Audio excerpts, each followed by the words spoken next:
Grace Taylor sat alone at table 43, the table that shouldn't exist. While champagne flowed and laughter echoed through the crystal-lit ballroom at her sister's wedding, she occupied a folding chair behind a dying palm tree, hidden like a family secret. The adopted daughter, the one-armed charity case, the Blackwell family's greatest PR move and deepest shame. But when a widowed single dad named Ethan Carter saw her trembling hands and hollow eyes, he made a choice that would shatter everything. This is their story. Please watch until the end and comment your city below so I can see how far this story travels. The Westbridge Grand Hotel had never looked more magnificent. 600 guests filled the Imperial Ballroom, their designer gowns and tailored tuxedos creating a sea of wealth and privilege that sparkled under the glow of 12 Swarovski crystal chandeliers. Each fixture cost more than most people earned in a year, and everyone in attendance knew it. This was the social event of the season, the wedding of Natalie Blackwell to Harrison Worthington III, uniting two of the city's most powerful families in a ceremony that had been featured in 3 different society magazines before it even happened. White roses cascaded from 20-foot-tall arrangements stationed throughout the room. Ice sculptures of swans melted slowly near the seafood bar. A 12-piece orchestra played softly from a raised platform, their music barely audible over the constant hum of conversation, the clink of champagne flutes, and the calculated laughter of people who measured their worth in stock portfolios and country club memberships. Grace Taylor sat at table 43 and tried to make herself invisible. It wasn't difficult. She'd been practicing invisibility for 10 years, ever since the Blackwell family had adopted her from St. Catherine's Home for Children and brought her into a world where she would never quite belong. At 22 years old, Grace had perfected the art of fading into backgrounds, of making her 5'4" frame seem even smaller, of tucking her left arm, which ended just below the elbow, against her side so people might forget it was different. Table 43 sat in the far corner of the ballroom, partially obscured by a potted palm tree that had seen better days. Its fronds drooped brown at the edges, and several leaves had already fallen onto the white tablecloth. The table itself was different from the others, a folding table with a slightly uneven leg that made it wobble whenever Grace set down her water glass. While the other tables seated 10 guests each and featured elaborate centerpieces of white roses and hydrangeas, table 43 had a single small vase with 3 wilting carnations. Grace was the only person seated there. She had watched the other guests arrive, had seen them check their table assignments and make their way to their designated spots. She had watched families gather, friends embrace, colleagues exchange business cards over breadsticks. She had watched the room fill with noise and warmth and connection while she sat alone behind the dying palm tree, picking at the edge of her cocktail napkin until it shredded into tiny white pieces. The napkin wasn't the only thing unraveling. Grace had known this wedding would be difficult. She had known that being back in the center of the Blackwell universe, even at its periphery, would resurrect all the old wounds she'd spent the last year trying to heal. But she hadn't expected this. The exile to table 43 felt like a public declaration, a statement to everyone in attendance. This is where the charity case belongs. Is that Grace? The whisper came from somewhere behind her, loud enough to be intentional. I didn't know they'd invite her. Well, she is technically family. This voice belonged to someone else, dripping with the kind of false sympathy that was worse than outright cruelty. Though I heard Victoria wanted to leave her off the guest list entirely, Natalie insisted. How generous of Natalie. The sarcasm was thick enough to cut.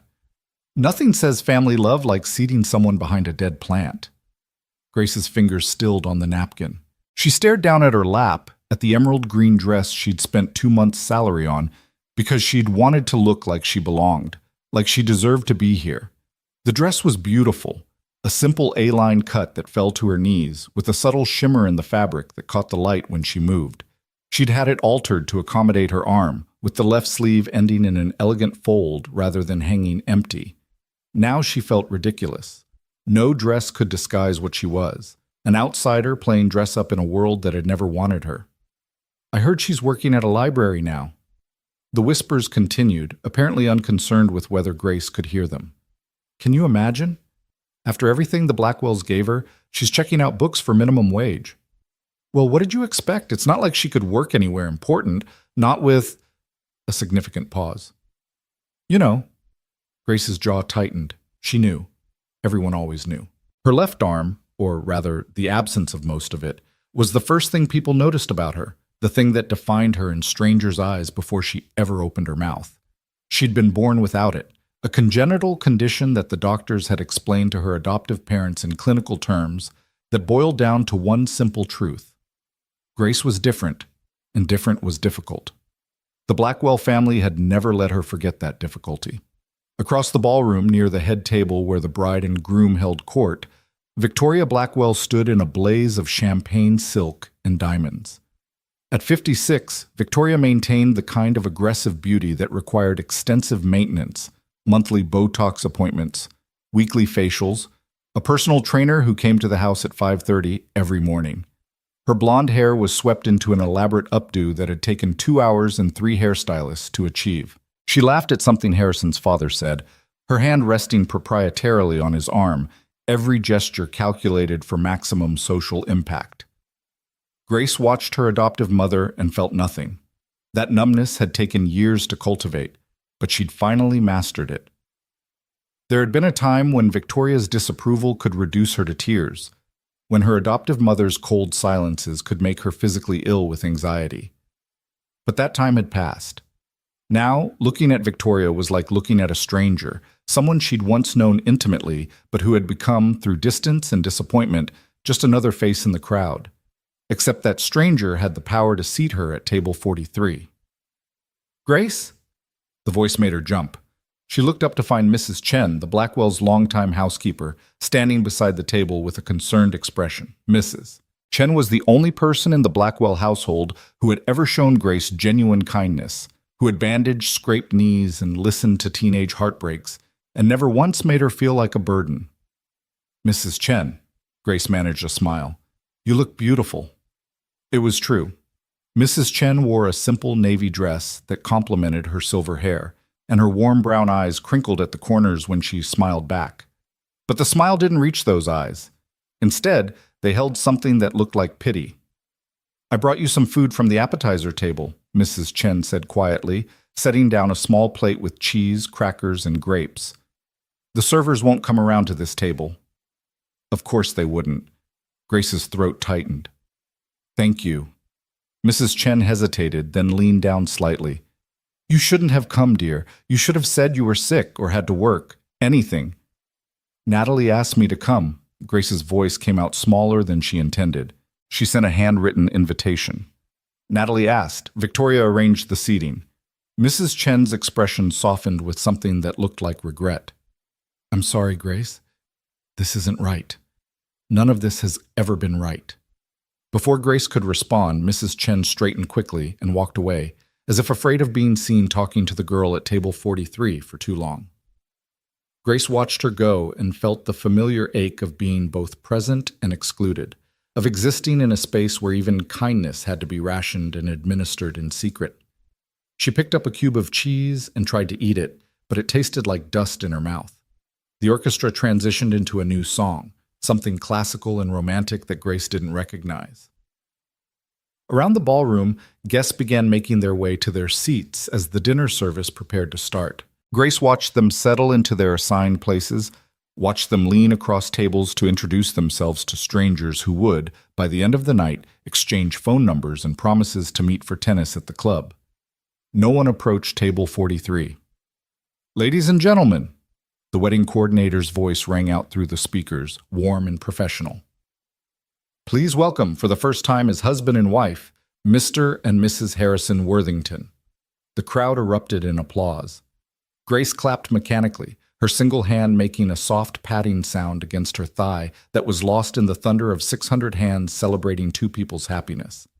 She watched Natalie and Harrison enter the ballroom, both glowing with the kind of joy that came from knowing your life was unfolding exactly as planned. Natalie looked stunning in a Vera Wang gown that had cost $60,000. Grace knew because Victoria had mentioned the price at least 24 times during the engagement period. Harrison beamed beside his new wife, handsome and confident in his custom tuxedo. They looked like they belonged together, like they belonged to this world of crystal chandeliers and ice swan sculptures and carefully orchestrated perfection. Grace had never belonged here. The realization hit her with a force that made her breath catch. She had spent 10 years trying to fit into the Blackwell family, trying to be grateful enough, good enough, quiet enough to deserve the generosity they'd shown by adopting her. She had molded herself into whatever shape they wanted, had swallowed her voice and her needs and her very identity in an attempt to earn the love that should have come freely with the title of daughter. And here she sat, alone at table 43, behind a dying palm tree. Still not enough. "Excuse me." Grace's head snapped up. A man stood beside her table, tall, probably in his mid-30s, with dark brown hair that was slightly too long to be conventionally corporate and warm hazel eyes that held a question. He wore a well-fitted navy suit that suggested success without ostentation, and his tie was slightly loosened, as if he'd been pulling at it nervously. In his hands, he held a plate of food and a champagne flute. "Is this seat taken?" he asked, gesturing to the empty chair beside her. Grace stared at him, unable to process the question. No one had approached her table all evening. No one had even looked at her table, except perhaps to confirm where not to sit. And now this stranger was asking permission to join her? No. Yes. She took a breath, trying to organize her scattered thoughts. "The seat isn't taken, but you don't have to talk that." "I know I don't have to." His smile was gentle, understanding. "May I anyway?" Without waiting for a response, he set his plate down and pulled out the chair. But before sitting, he extended his hand. "Ethan Carter. I'm a friend of Harrison's. We work together at Worthington Enterprises." Grace looked at his hand, then slowly raised her own right hand to shake it. His grip was warm and firm without being crushing. "Grace Taylor." "Grace." Ethan said her name like he was testing the feel of it. Beautiful name. He sat down, and suddenly table 43 didn't feel quite so empty. Grace watched him settle into his seat, watched him arrange his napkin on his lap, and take a sip of champagne, and waited for him to realize his mistake. Any moment now he would glance around the room, notice that literally every other table was filled with groups of well-dressed socialites, and realize that sitting with the girl behind the dying palm tree was social suicide. But Ethan just smiled at her and said, "I have to admit, I've been looking for an escape route all night. These events are exhausting." "Then why did you come?" The question slipped out before Grace could stop it, tinged with more bitterness than she'd intended. If Ethan noticed her tone, he didn't comment on it. Instead, he shrugged. "Harrison's a good friend, and it means a lot to him that I'm here. Plus, I promised my daughter I'd make at least one new friend tonight." He looked at Grace with those warm hazel eyes. "Would you help me keep that promise?" Something in Grace's chest cracked. Just a small fissure, but enough to let a sliver of warmth through the ice she'd built around her heart. "Your daughter makes you promise to make friends at weddings?" "My daughter makes me promise a lot of things." Ethan's smile turned soft, fond. "Lily's 8 years old and has approximately zero tolerance for her dad being antisocial. She gave me very specific instructions before I left tonight. I had to dance at least once. I had to try the cake even if I wasn't hungry, and I had to make a new friend because parties aren't fun if you just stand in the corner looking grumpy." Despite everything, Grace felt her lips twitch. Smart kid. The smartest. Pride rang clear in his voice. Also the most stubborn, most creative, and most likely to sneak cookies before dinner, but definitely the smartest. They fell into a comfortable pause. Ethan picked up his fork and started eating, and Grace found herself doing the same, suddenly aware that she was actually hungry. The food was excellent. Filet mignon cooked to perfection, roasted vegetables with herbs, potatoes au gratin that melted on her tongue. She'd barely tasted her earlier cheese cube, but now, with Ethan sitting beside her creating a buffer between her and the rest of the room, she could almost enjoy the meal. "So how do you know the bride?" Ethan asked after a moment. The question Grace had been dreading. She set down her fork carefully, considering how to answer. The truth felt too complicated, too painful to explain to a stranger, but lying felt wrong too. "Natalie's my sister," she said finally. "Well, my adoptive sister." Ethan's eyebrows rose slightly. "Really? I had no idea Harrison had a sister-in-law." He glanced around the room, then back at Grace, and she could see him making connections. "And they sat you here?" The weight of his unspoken question hung between them. "Here." alone at the forgotten table in the corner, separated from family by 30 tables and what might as well have been an ocean. Grace's throat tightened. It's complicated. Family usually is. Ethan's voice held a note of understanding that suggested personal experience. He didn't push further, just returned his attention to his food, and Grace felt grateful for his tact. They ate in silence for a few minutes. Not the awkward silence of strangers forced together, but something quieter, more companionable. Grace snuck glances at Ethan, trying to figure him out. He didn't fit the mold of most of Harrison's friends, who were typically trust fund babies coasting on family money and connections.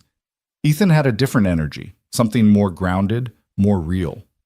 The slight callus on his hands suggested he wasn't afraid of actual work. The laugh lines around his eyes suggested he smiled often.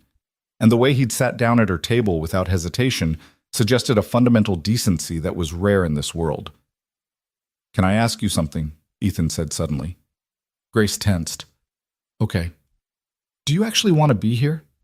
He held up a hand before she could answer. "And before you give me the polite response, let me be clear. I'm not asking if you think you should be here or if you feel obligated to be here. I'm asking if this," he gestured around the ballroom, "is where you want to spend your Saturday night." No one had ever asked her that. In 10 years of Blackwell family events, no one had ever considered whether Grace actually wanted to attend the galas and charity auctions and society weddings. Attendance had always been mandatory, her feelings irrelevant. "No," she whispered. "I don't want to be here." Ethan nodded as if she'd confirmed something he already suspected. "Then why are you?" "Because Natalie asked me to come, because she's my sister, even if—" Grace's voice faltered. "Even if what? Even if they'd never been close? Even if Natalie had stood by silently while Victoria treated Grace like an inconvenient obligation? Even if this handwritten invitation had felt more like a summons than a gesture of love? Even if she sat you at table 43, Ethan finished quietly. Grace's eyes stung. She blinked hard, refusing to cry at her sister's wedding. I don't think Natalie chose the seating arrangement. But she didn't change it either. It wasn't a question. No. Natalie hadn't changed it. When Grace had arrived at the hotel 2 hours ago and checked the seating chart, a massive display near the entrance with calligraphied cards indicating each guest's assigned table, she had felt her stomach drop at seeing her name isolated on table 43. She had stood there for 5 minutes, hoping there was a mistake, hoping someone would come correct the chart and move her closer to the family. But no one had come, and when she'd finally forced herself to find her seat, the truth had become unavoidable. This was where the Blackwells wanted her, hidden away, out of sight. She had seen Natalie 3 times since arriving, once during the pre-ceremony cocktail hour when the bride had floated past in her wedding gown, surrounded by bridesmaids and well-wishers. Grace had caught her eye and waved, and Natalie had smiled, a bright, distracted smile that meant nothing. Once during the ceremony itself, when Grace had sat in the very back row of the church, watching her sister marry a man who came from the same world of wealth and privilege that would never quite include Grace. And once during the receiving line, when Grace had waited her turn to congratulate the couple, and Natalie had hugged her briefly, perfunctorily, before turning to greet the next guest with much more enthusiasm. 3 times. 3 moments that had reinforced what Grace had always known. She was connected to this family by law and obligation, but never by love. "I'm sorry," Ethan said softly. "That's not fair to you." Grace shrugged, trying for casual and probably failing. "It's fine. I'm used to it." "That doesn't make it fine." His voice held an edge of anger, not directed at her but on her behalf. "You deserve better than being hidden in a corner at your own sister's wedding." The words hit something deep inside Grace, some part of her that had been screaming this truth for years but had never been heard. She did deserve better. She deserved to be seen, to be valued, to occupy space without apology. She deserved a family that loved her, not despite her differences, but because of the whole person she was. But deserving something and having it were 2 very different things. Before she could respond, a burst of laughter erupted from a nearby table. Grace glanced over and recognized several of Natalie's friends from college. Sorority sisters who had always treated Grace like a curious pet, something to be cooed at from a distance but never truly accepted. They were looking in her direction, not even bothering to hide their stares. One of them, Brittany, if Grace remembered correctly, leaned over to whisper something to the others. Another girl gasped dramatically, her hand flying to her mouth in exaggerated shock.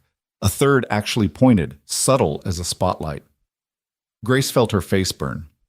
She knew what they were saying. Probably something about how pathetic it was that she had shown up, or how awkward the seating arrangement was, or how uncomfortable everyone felt having the disabled girl at such an elegant event. These were the same women who had once asked Natalie, within Grace's hearing, why the Blackwells had adopted a broken child instead of a normal one. Natalie had laughed uncomfortably and changed the subject. She hadn't defended Grace. She never did. "Hey!" Ethan's voice pulled Grace back. He wasn't looking at the other table. He was looking directly at her, his expression serious. "Those people don't matter." "Easy for you to say." Grace tried to smile, but it felt wobbly. "You don't know what it's like to be the person everyone whispers about." "Actually," Ethan set down his fork, "I do." Something in his tone made Grace look at him more carefully.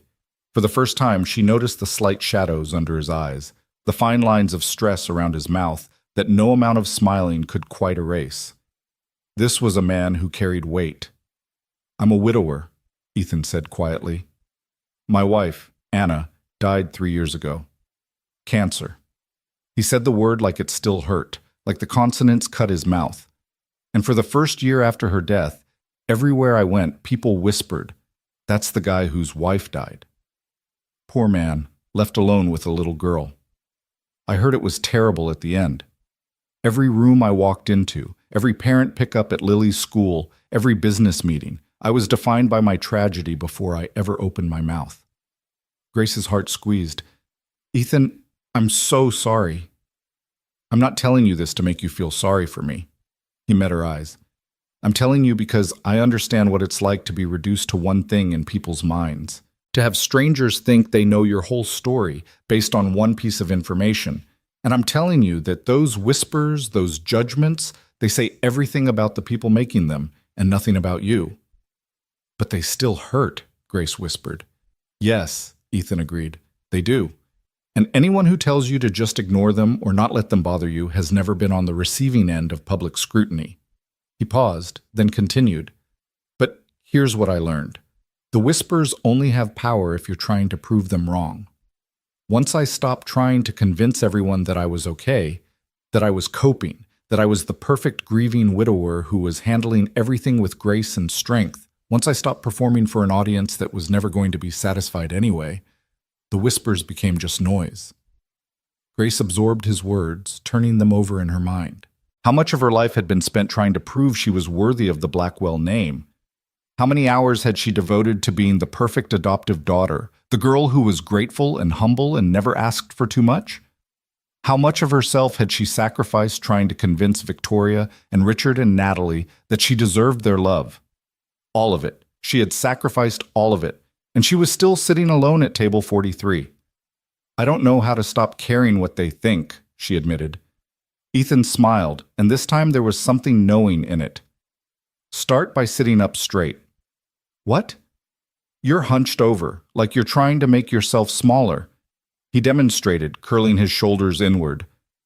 "I do it too when I'm uncomfortable.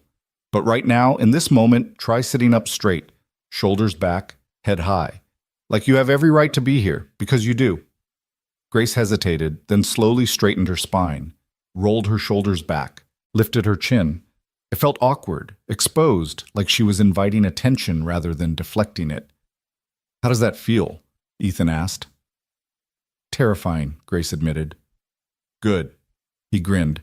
"That means you're doing it right. Growth is supposed to be uncomfortable." Despite herself, Grace laughed. A real laugh, not the polite chuckle she'd perfected for Blackwell family gatherings. The sound surprised her. It also drew more attention. Grace saw Victoria's head turn in their direction, saw her adoptive mother's eyes narrow as she took in the scene. Grace, sitting at table 43, laughing with a handsome man Victoria didn't recognize. For a moment, Grace felt the old familiar dread, the automatic response to Victoria's disapproval that had been conditioned into her over 10 years. But then she felt Ethan's steady presence beside her, remembered his words about whispers being just noise, and instead of hunching back down, she held her posture, met Victoria's gaze, didn't look away. It was Victoria who looked away first. The small victory sent a thrill through Grace's chest, tiny but significant. She had held her ground. She hadn't apologized for existing, hadn't tried to disappear. For once, she had simply been. "So," Ethan said, drawing her attention back, "tell me about yourself, Grace Taylor. And I don't want the rehearsed answer you give at parties. Tell me something real." Something real. When was the last time someone had asked for that? When was the last time Grace had felt safe enough to offer it? She took a breath.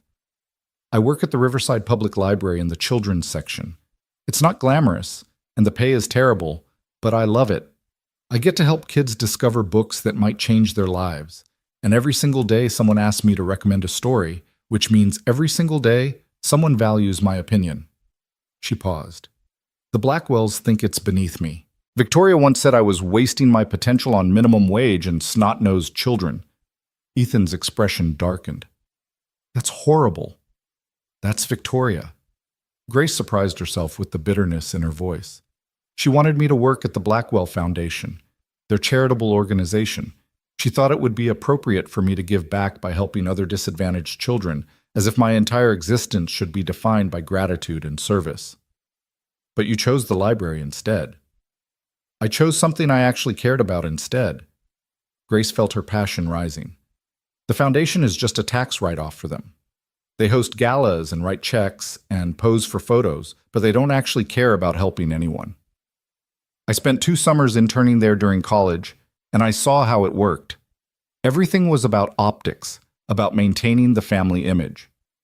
The actual kids they claimed to help were just props for press releases. So you found something meaningful instead." Ethan nodded approvingly. "Good for you." Victoria didn't see it that way. She said I was ungrateful, that after everything they'd given me, the least I could do was represent the family properly. Grace's voice dropped. "That's when I moved out.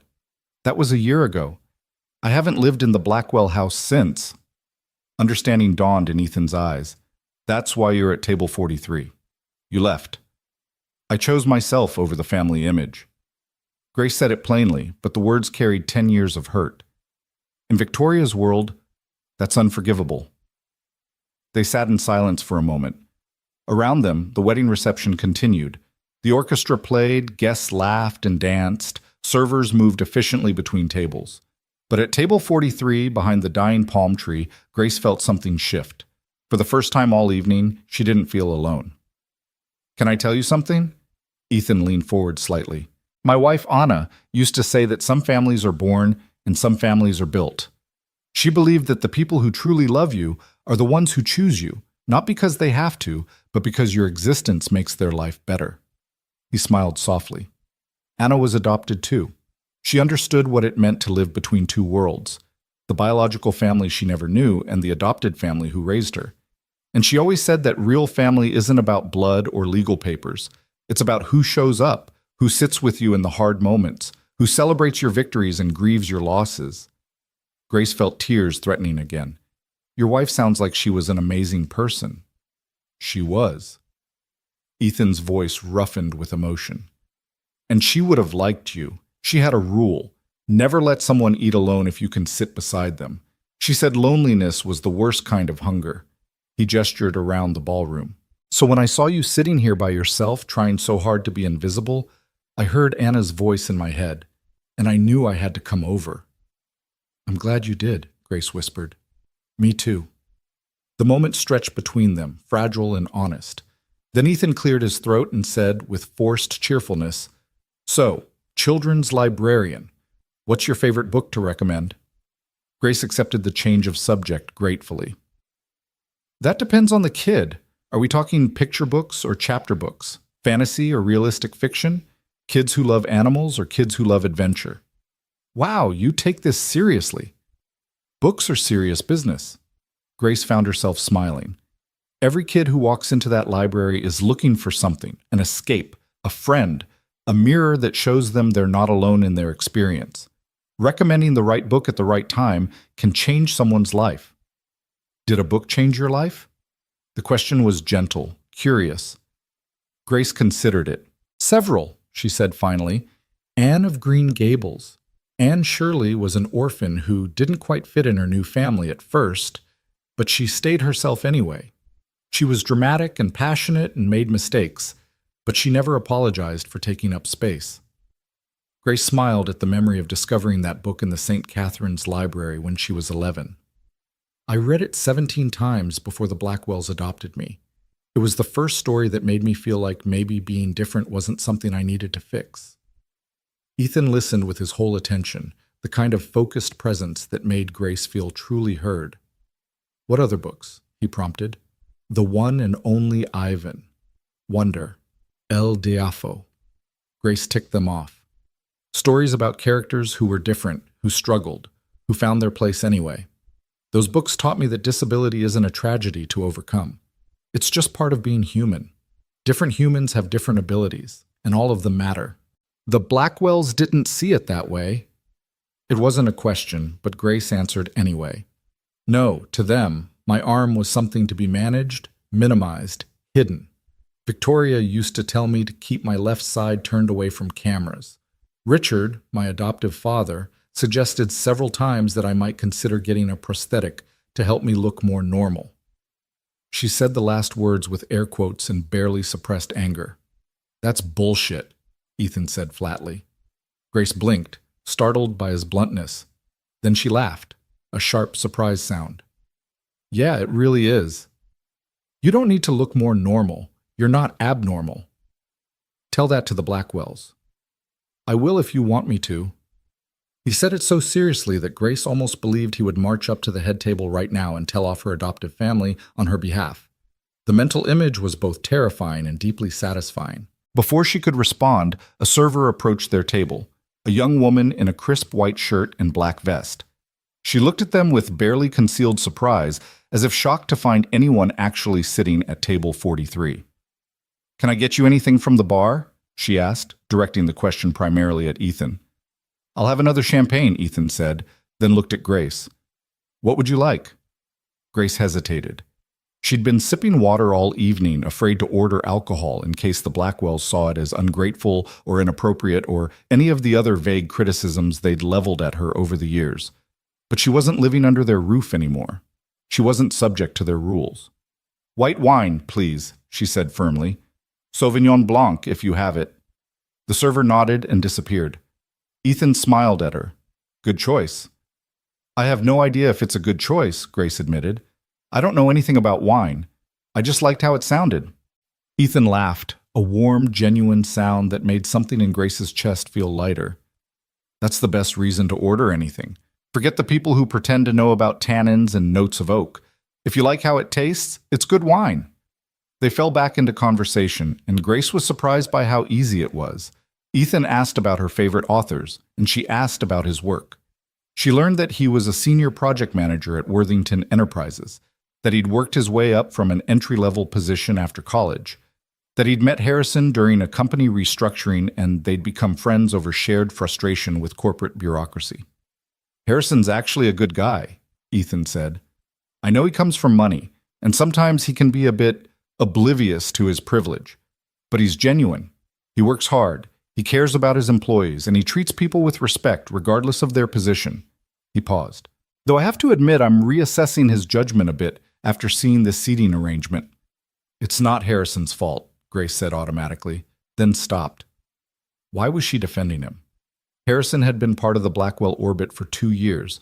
He'd attended family dinners, holiday gatherings, countless events where Grace had been present, yet ignored. If he was as observant as Ethan claimed, he had to have noticed how the family treated her, and he'd said nothing. "Maybe it's not his fault," Ethan allowed, "but it's happening at his wedding, which means, on some level, he approved it." Grace hadn't thought about it that way.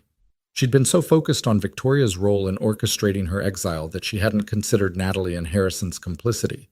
They had reviewed the seating chart.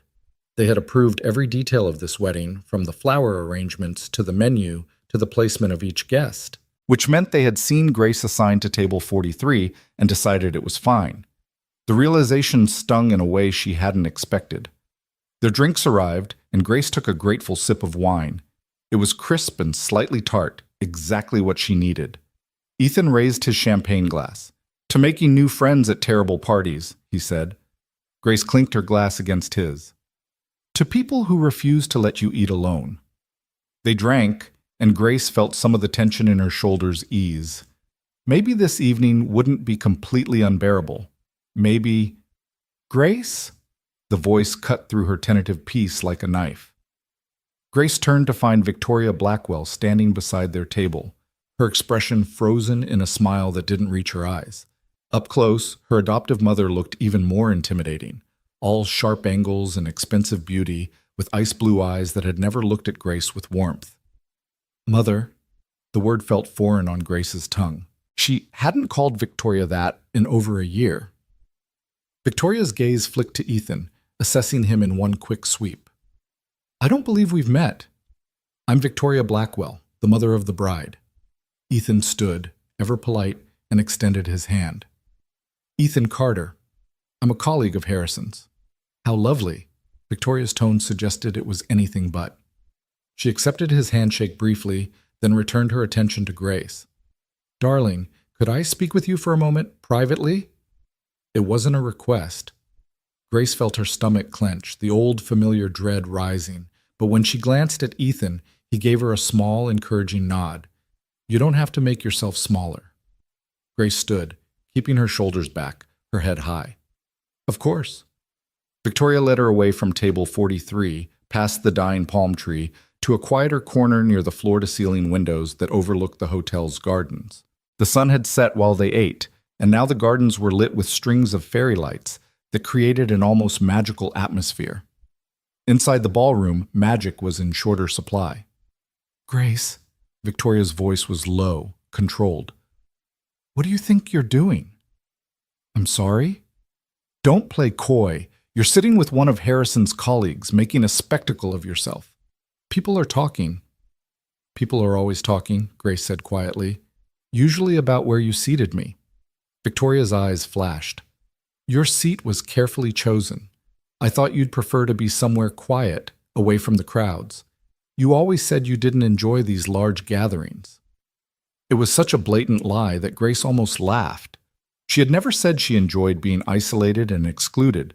She had said she found large crowds overwhelming, a reasonable statement from someone with social anxiety that had developed after 10 years of being treated as an outsider in her own family. Victoria had twisted that vulnerability into justification for public humiliation.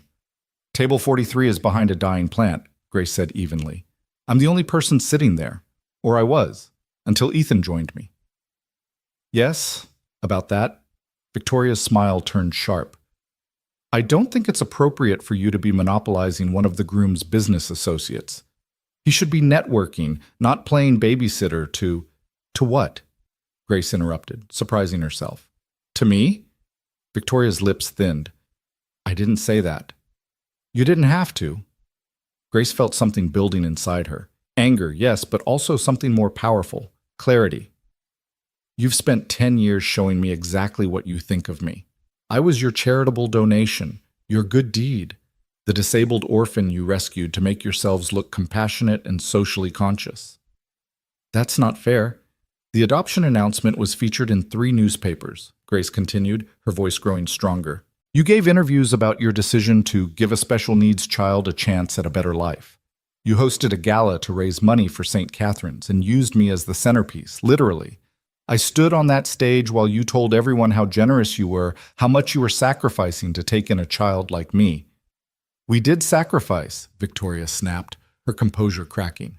"Do you have any idea how much we've spent on your care? The medical appointments, the occupational therapy, the adaptive equipment. We gave you every opportunity." "You gave me a room and food and clothes," Grace said, "the bare minimum required by law. What you didn't give me was love, or respect, or even basic human dignity." Victoria's face flushed. "How dare you, after everything we've done for you?" "What have you done for me?" Grace demanded. "Really? Have you ever asked what I wanted, what I needed? Have you ever celebrated my achievements or comforted me when I was struggling? Have you ever treated me like a daughter instead of a project? We took you in when no one else would. Because I was convenient." The words exploded out of Grace, loud enough that several nearby guests turned to look. She didn't care. Your company was under fire for mass layoffs, your public image was suffering, and suddenly adopting a disabled orphan seemed like great PR. It made you look compassionate and caring, and it distracted from the hundreds of families you'd destroyed. Victoria's face went pale, then red. You have no idea what you're talking about. Don't I? Grace felt 10 years of silence, truth pouring out. I was 12 when you adopted me, Victoria. Not stupid. I heard the conversations, I read the news articles, I saw the before and after of your company's reputation, and I've spent a decade being your redemption story. You're proof that you're good people despite all evidence to the contrary. You're being hysterical. I'm being honest. Grace's voice steadied. And you can't stand it because the truth doesn't fit the story you've been telling. The story where you're the benevolent benefactor and I'm the grateful recipient who should spend her life thanking you for basic human decency. Victoria drew herself up, every inch the powerful socialite accustomed to being obeyed. This conversation is over. You will return to your seat, you will stop embarrassing this family, and tomorrow you and I will have a discussion about your attitude. No. The single word hung in the air between them. Excuse me? Victoria's voice could have frozen water. No, Grace repeated. I won't return to table 43 to hide while you pretend I don't exist. I won't stop embarrassing you by simply being visible. And tomorrow we won't have a discussion about my attitude because I'm done letting you make me feel guilty for existing. If you walk away from this family, I already did, a year ago, when I moved out. Grace's voice was quiet now, but firm. The only reason I came tonight was because Natalie asked me to, but I see now that even that was hollow. She asked me to come so she could tell herself she'd been generous, that she'd included me. But she didn't actually want me here. None of you did. Victoria's expression shifted, just for a moment. Something like guilt flickered across her perfect features. Then it was gone, replaced by cold fury. You're right. We didn't want you here. We invited you out of obligation, out of the need to maintain appearances. Did you really think anyone cared if you showed up or not? The words were designed to hurt, and they did. But Grace had spent a year learning to survive without the Blackwells' approval, and she wasn't going to crumble now. No, she said softly. I didn't think you cared. I hoped Natalie might, but I was wrong. She took a breath. I'm going to go now. I'll send Natalie a gift and my congratulations. But I won't be attending any more family events, not because I'm ungrateful, but because I deserve better than being treated like a burden you're obligated to carry. She turned to walk away, but Victoria caught her arm, her left arm, the one that ended below the elbow. Grace flinched, and Victoria immediately released her, as if burned. I'm sorry, Victoria said, and for a moment she actually sounded it. Grace, She trailed off, seeming to struggle for words. This isn't how I wanted things to be. Grace looked at her adoptive mother and saw, perhaps for the first time, a woman who was trapped by her own choices. Victoria had built her entire identity around appearances, around maintaining a perfect image for the public. She had sacrificed genuine connection for social standing, and now she didn't know how to bridge the gap between who she pretended to be and who she actually was. It almost made Grace feel sorry for her. Almost. It doesn't matter what you wanted, Grace said gently. What matters is what you did. And what you did was make me feel unwanted and unwelcome for 10 years. That's not something I can forgive with one apology. She walked away before Victoria could respond, her heart pounding in her chest. She was shaking, from adrenaline, from fear, from relief. She had finally said the things she'd been holding inside for a decade, and the world hadn't ended. The ceiling hadn't collapsed. Victoria hadn't magically transformed into a loving mother. She had simply told the truth, and the truth had set her free. When she returned to table 43, Ethan stood immediately, concern clear on his face. Are you okay? Grace sank into her chair, suddenly exhausted. I think I just burned every bridge I had with my adoptive family. Did you mean what you said? She thought about the question, then nodded. Every word. Then you did the right thing. Ethan sat beside her. Sometimes bridges need to burn so you can build something better. Grace looked at him, this stranger who had wandered over to her isolated table and ended up witnessing her entire world shift.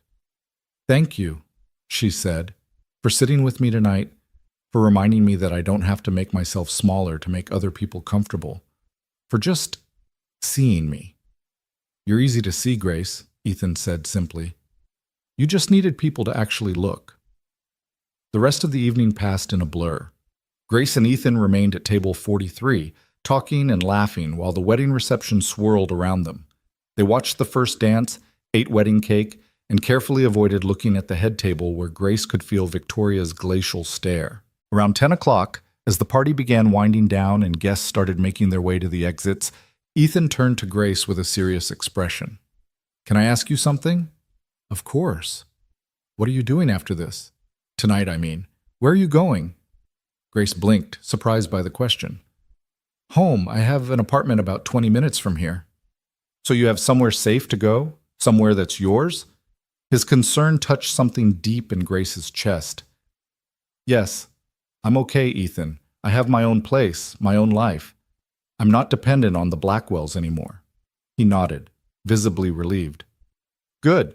That's good. He hesitated, then pulled out his phone. Would you give me your number? I'd like to stay in touch if that's okay. Make sure you're really okay after tonight. Grace gave him her number and he immediately sent her a text so she'd have his.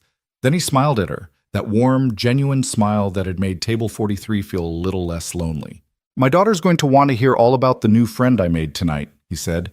She takes her assigned friendship missions very seriously. Despite everything, Grace laughed. Tell Lily she has excellent taste in giving instructions. I will. Ethan stood and offered his hand to help her up. Come on, let me walk you out. They made their way through the thinning crowd, past tables littered with half-empty champagne glasses and crumpled napkins, past the wilting flower arrangements and melting ice sculptures. As they reached the exit, Grace glanced back one last time at the Imperial Ballroom, at the crystal chandeliers and the perfect people and the world she had never quite belonged to. Then she walked out the door and didn't look back. Outside, the night air was cool and clear. Ethan waited with her while the valet brought her car around, a 10-year-old Honda Civic that looked painfully out of place among the Mercedes and BMWs. But Grace didn't feel embarrassed. For the first time in 10 years, she felt proud of what she'd built for herself. A small apartment, a job she loved, a life that was entirely her own.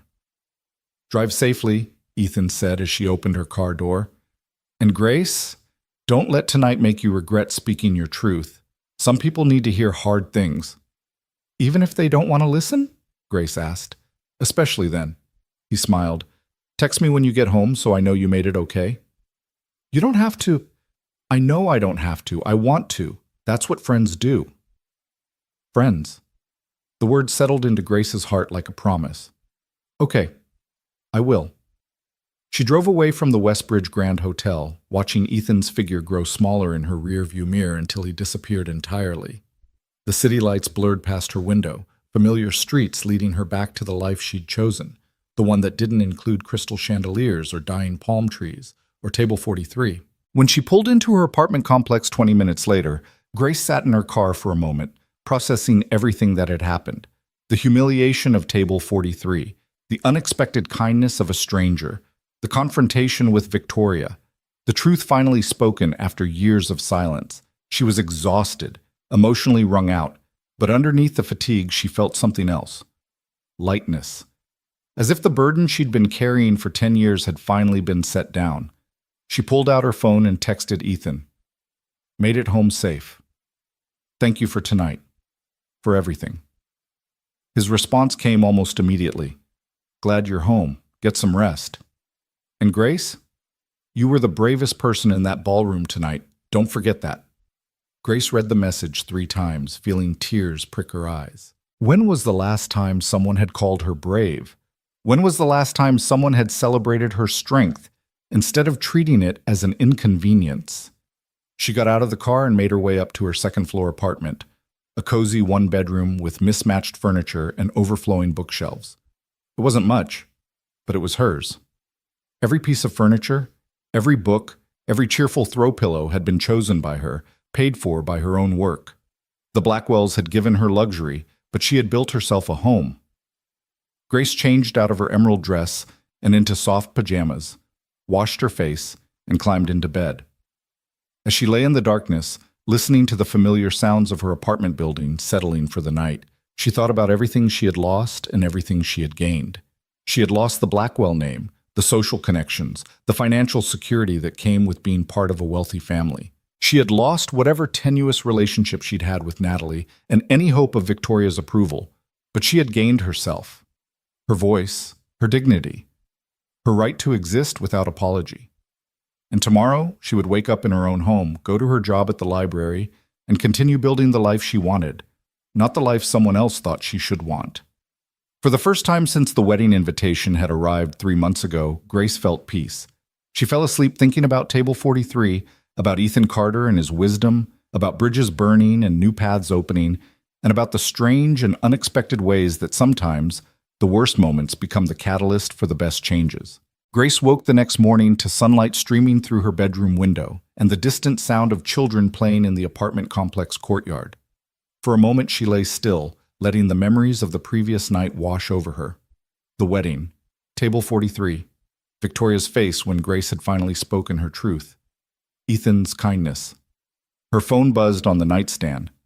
Grace reached for it, expecting a message from her coworker at the library or maybe a notification from her bank app.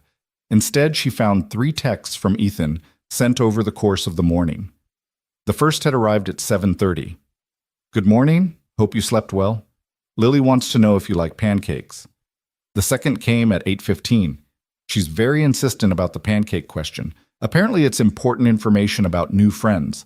The third, sent just 5 minutes ago, no pressure to respond, just wanted to check in. Grace felt a smile tug at her lips. She typed back, "Good morning. I slept surprisingly well, and yes, I love pancakes." Why does Lily need to know? The response was almost immediate. "Because we're making them right now, and she insisted I ask if you wanted to come over. I told her it was too early to invite someone over on a Sunday morning, but she said real friends share breakfast. I'm outvoted in my own house." Grace sat up in bed, her heart doing something complicated in her chest. Was Ethan actually inviting her to breakfast? Or was he just being polite, relaying his daughter's message while secretly hoping she'd decline? Before she could overthink it, another message appeared. "That was me asking, by the way. Not just Lily. We'd really like you to come over if you're free. No obligation."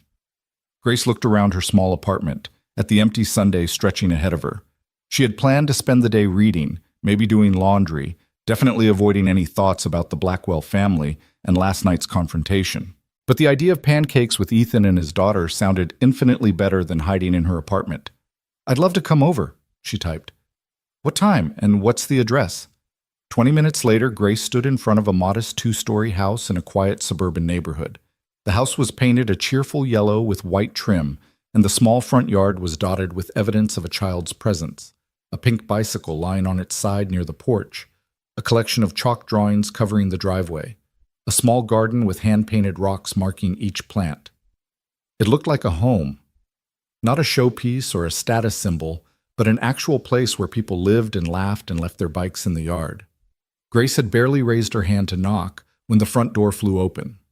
A small girl with dark curly hair and Ethan's hazel eyes stood in the doorway, grinning widely. She wore purple pajamas covered in stars and had a smudge of what looked like flour on her cheek. "You came," Lily announced triumphantly. "Dad said you might be too busy, but I knew you'd come because you promised to be his friend and friends share breakfast." "Lily, let her actually get in the door before you interrogate her."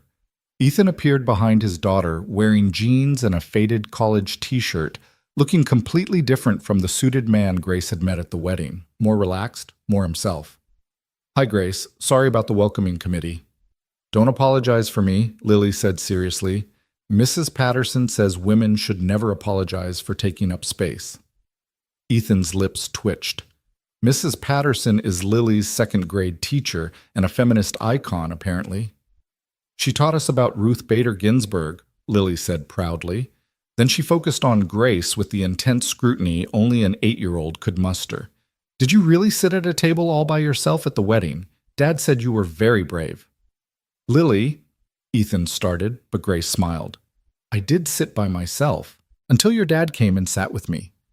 That was brave too." Lily considered this, then nodded. Dad's brave a lot. One time there was a spider in my room, and he caught it even though he doesn't like spiders. She said this as if it were the highest compliment possible. That does sound brave, Grace agreed solemnly. Satisfied, Lily grabbed Grace's hand, her right hand, without hesitation or awkwardness, and pulled her inside. Come see the pancakes. We made chocolate chip ones because those are the best, but if you don't like chocolate, we have blueberries too. The house's interior matched its exterior warmth. The living room was cluttered in the comfortable way of homes actually lived in. Books stacked on the coffee table, a blanket draped over the couch, framed photos covering the walls. Grace noticed several pictures of Ethan and Lily, but also many of a beautiful woman with kind eyes and a radiant smile. Anna, Ethan's late wife. Lily dragged her into the kitchen, where a stack of slightly lopsided pancakes sat on a plate, and the counter was covered in flour and chocolate chips. Ethan followed them, looking simultaneously amused and apologetic. Sorry about the mess. Lily insisted on helping, which means we used approximately 3 times the necessary amount of flour. Cooking is messy, Lily announced. That's what makes it fun.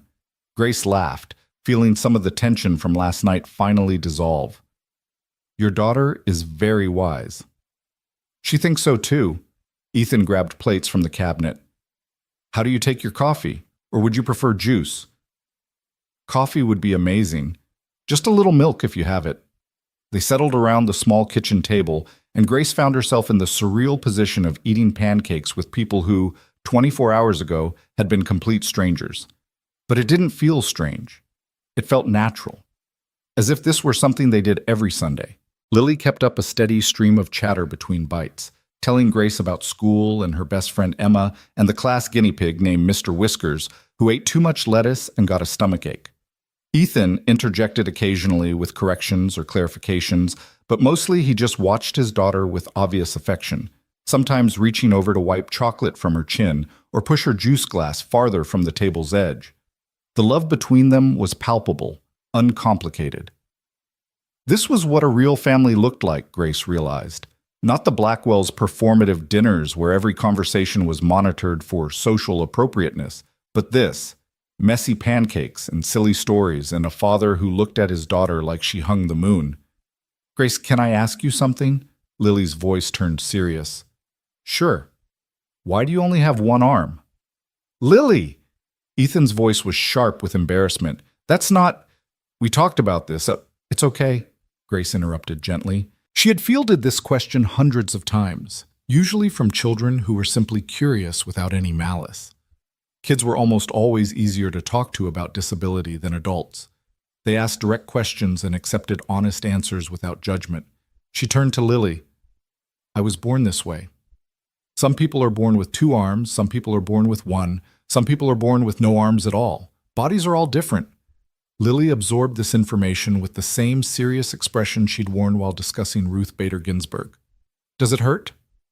Nope. It's just how my body is. Can you do everything other people can do? Most things. Some things I do differently, but I can still do them. Like what? Grace thought about it. Like tying shoes. I can't tie them the way you probably learned, but I can use a different method that works just as well. Or cooking. I've learned to hold things steady with my elbow while I use my hand to chop or stir. Lily's eyes widened with admiration. That's so cool. You're like a superhero who figures out special ways to do stuff. Grace felt her throat tighten with unexpected emotion. In 10 years, no one in the Blackwell family had ever made her feel like her adaptation strategies were anything other than unfortunate necessities. But this 8-year-old had just called her a superhero. Thank you, Lily. That's one of the nicest things anyone's ever said to me.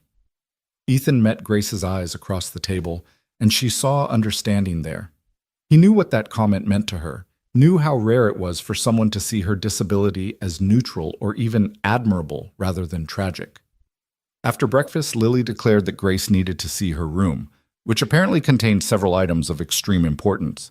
Ethan mouthed, "I'm sorry," as his daughter grabbed Grace's hand again and led her upstairs. Lily's room was an explosion of color and creativity.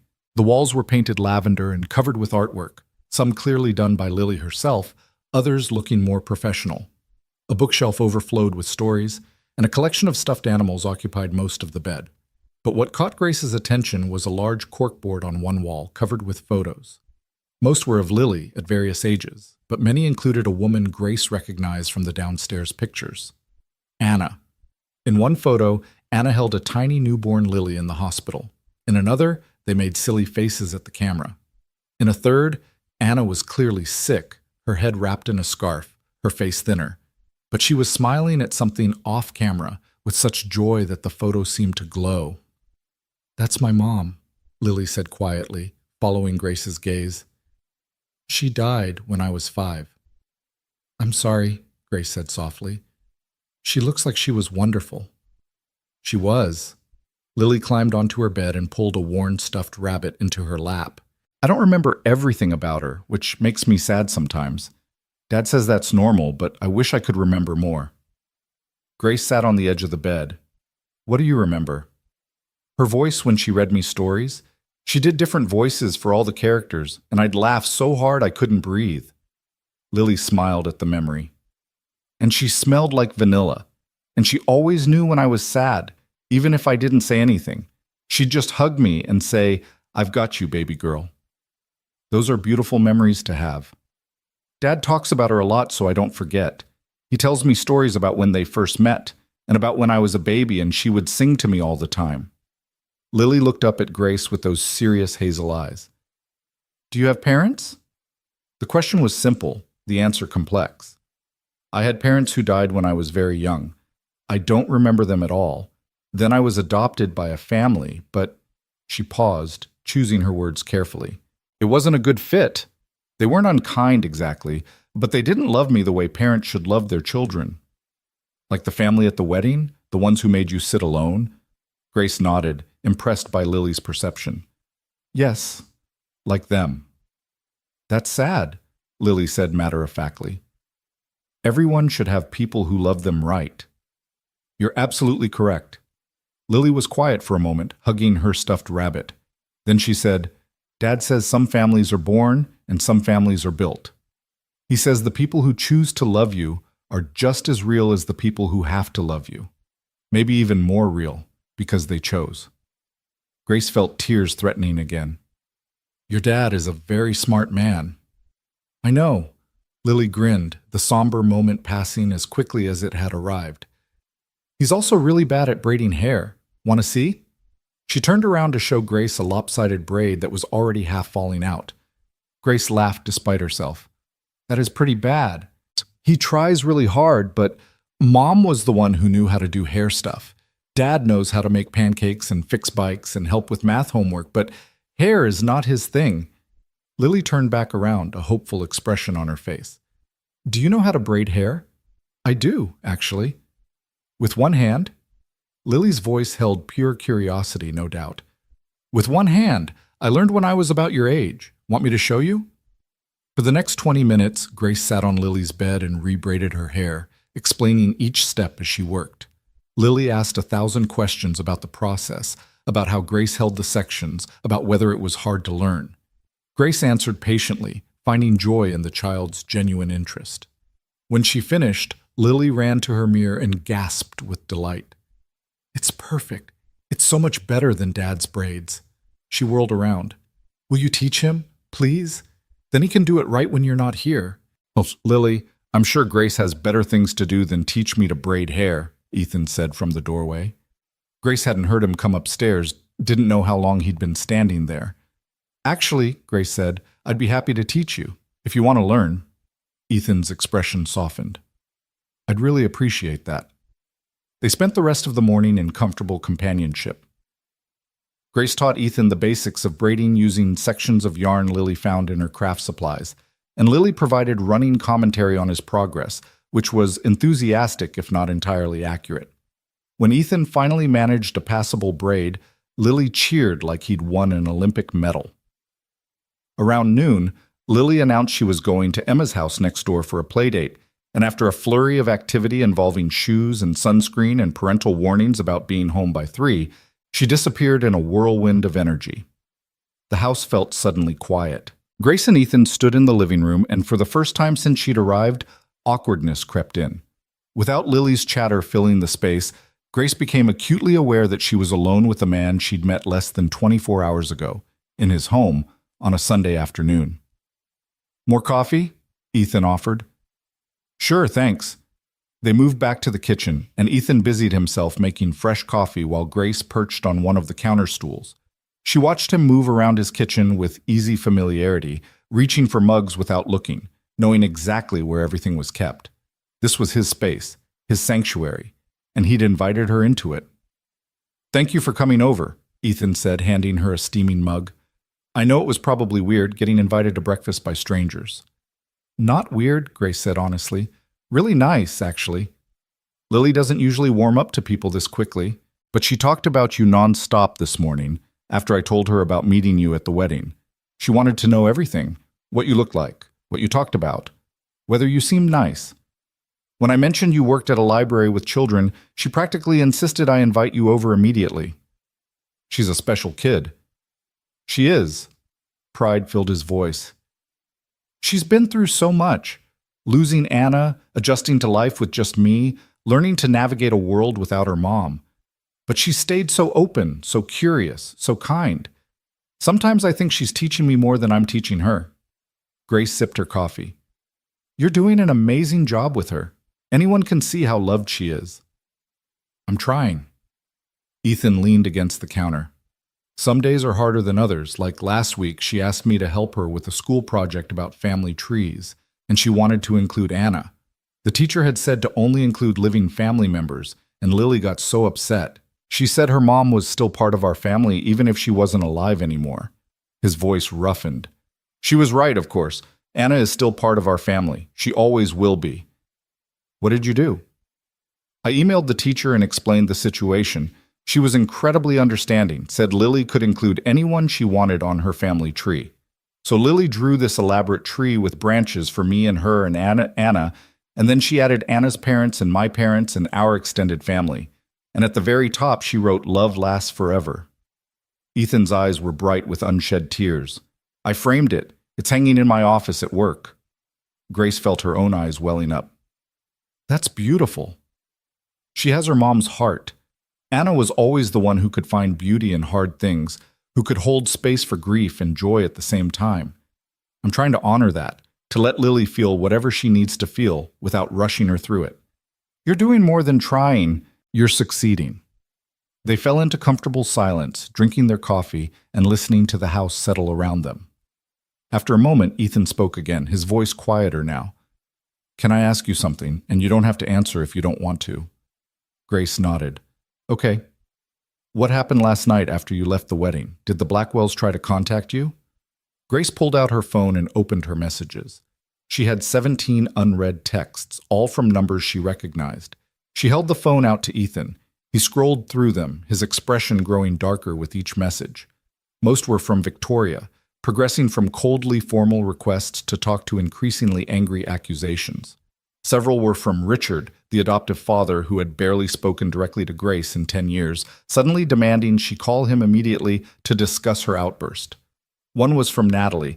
"I can't believe you embarrassed me like that at my wedding. I thought we were family." "Jesus," Ethan muttered. "Have you responded to any of these?" "No, I don't know what to say." Grace took the phone back and set it on the counter like it might bite her. "Part of me wants to apologize, to smooth things over, to go back to how things were before, but I can't. I meant everything I said to Victoria last night." "Then don't apologize." Ethan's voice was firm. "Grace, you spoke the truth. Maybe it was uncomfortable for them to hear. Maybe it disrupted their perfect wedding narrative, but that doesn't make it any less true. You don't owe them an apology for finally advocating for yourself." "Natalie said I embarrassed her." "Natalie embarrassed herself by allowing you to be treated that way at her wedding." Ethan's anger was clear now. "She's your sister. She should have protected you, should have demanded you be seated with family, should have noticed when you were isolated and alone. Instead, she went along with her mother's cruelty and then had the audacity to blame you for speaking up about it." Grace knew he was right. She knew that Natalie's text was manipulative, designed to make Grace feel guilty for disrupting the Blackwells' carefully maintained image. But knowing something intellectually and feeling it emotionally were different things. "I don't know how to be okay with losing them," she admitted quietly. Even though they never really had me, even though I was miserable the entire time I lived with them, I still... She struggled to find the words. I still wanted them to love me. I wanted to be enough for them. Oh, Grace.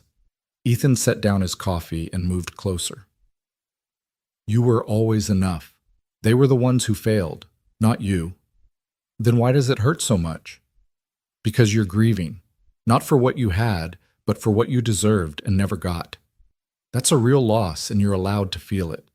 He paused, then continued gently. When Anna died, everyone kept telling me I needed to be strong for Lily, needed to focus on moving forward, needed to remember that at least Anna wasn't suffering anymore. And all of that was true, but it also meant I wasn't allowed to be angry or devastated or completely lost.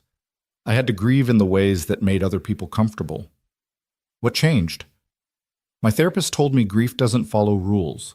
She said I could miss Anna and be grateful the pain was over. I could love my daughter and still have days where being a single parent felt impossible. I could be angry that Anna was gone and still cherish the time we had together. All of it could be true at once. He met Grace's eyes. You can grieve the family you never had while also knowing you made the right choice leaving them. Both things are true. Grace felt something loosen in her chest, some knot of guilt and confusion she'd been carrying since last night. Thank you, she whispered. For what? For understanding. For not telling me I should just get over it or be grateful for what I did have or any of the other things people usually say. I would never say that. Ethan's voice was serious. Your feelings are valid, Grace. All of them. Her phone buzzed again. Another text from Victoria. We need to talk about your inheritance. Your father and I have been discussing your behavior, and we think it's time we revisited our estate planning. Grace felt her stomach drop. She showed the message to Ethan, whose jaw clenched. Is she seriously threatening to disinherit you? I guess so. Grace tried to keep her voice steady. Not that there was much to inherit anyway. I'm the adopted daughter, not the biological one. I'm sure everything goes to Natalie. That's not the point. The point is she's using money as a weapon to control you. Ethan ran a hand through his hair in frustration. This is emotional manipulation, Grace. She's trying to scare you back into compliance. It's working. Is it? Are you actually considering apologizing just to stay in their good graces financially? Grace thought about it, really thought about it. A year ago, the threat of being cut off from the Blackwell money would have terrified her. She'd been dependent on them for everything, housing, food, money for necessities. But now? Now she had her own apartment, her own job, her own life that she'd built without their help. No, she said slowly. I'm not going to apologize. But I'm still scared. That's normal. Change is scary even when it's good change. Ethan picked up her phone. Can I make a suggestion? Please. Block their numbers, at least for now. Give yourself space to process everything without their messages constantly pulling you back into their drama. You can always unblock them later if you decide you want to engage, but right now, you need distance. It felt radical. The idea of cutting off contact with the people who had been her legal family for 10 years felt like burning not just bridges, but entire cities. But it also felt necessary. Okay, Grace said. Will you help me? I don't think I can do it alone. Together, they went through her contacts and blocked Victoria, Richard, and Natalie. Grace hesitated over Natalie's name the longest, some part of her still hoping her sister would reach out with genuine remorse instead of blame. But the text accusing Grace of embarrassing her at the wedding made the decision easier. When it was done, Grace felt simultaneously lighter and more terrified. She had just cut off her entire adoptive family. She was truly alone now, except she wasn't alone. She was sitting in Ethan Carter's kitchen, drinking coffee with a man who had shown her more genuine care in 24 hours than the Blackwells had in 10 years. How do you feel? Ethan asked. Honestly, I have no idea. Ask me again tomorrow. He smiled. Fair enough. Want to watch a movie? I'm told I have excellent taste in films, which definitely means kid-appropriate animated features since that's all Lily lets me watch anymore. Grace laughed, grateful for the shift to lighter territory. That sounds perfect. They moved to the living room and Ethan queued up a Pixar movie Grace had somehow never seen. They settled onto the couch with a comfortable distance between them, and for the next hour and a half, Grace let herself get absorbed in a story about family and belonging and finding your place in the world. When the credits rolled, she realized she'd been crying, not from sadness, but from the catharsis of seeing characters struggle with the same questions she'd been asking herself for years. "Good movie, right?" Ethan said softly. "Really good movie." They talked about the film's themes, about what it meant to honor your past while building your future, about the difference between biological family and chosen family. Ethan shared stories about Anna, about how she'd insisted family was defined by love and commitment rather than blood or law. Grace shared memories of St. Catherine's home, about the friendships she'd formed there before the adoption, about the staff members who had shown her kindness when her world felt unstable. At some point during their conversation, Grace realized she'd shifted closer to Ethan on the couch. Not touching, but near enough that she could feel his warmth, see the subtle expressions that crossed his face as he spoke. She noticed details she'd missed before.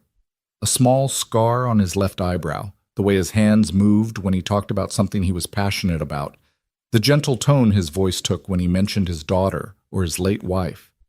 She also noticed the way he looked at her, not with pity or discomfort like so many people did when they noticed her arm, not with the calculated assessment Victoria had perfected, always evaluating whether Grace's presence enhanced or diminished the Blackwell image.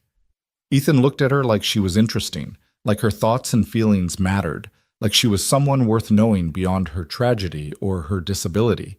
It had been so long since anyone had looked at her that way. The front door burst open and Lily tumbled inside, her hair now completely escaped from the braid Grace had done that morning, her face flushed from playing outside. "Dad! Grace!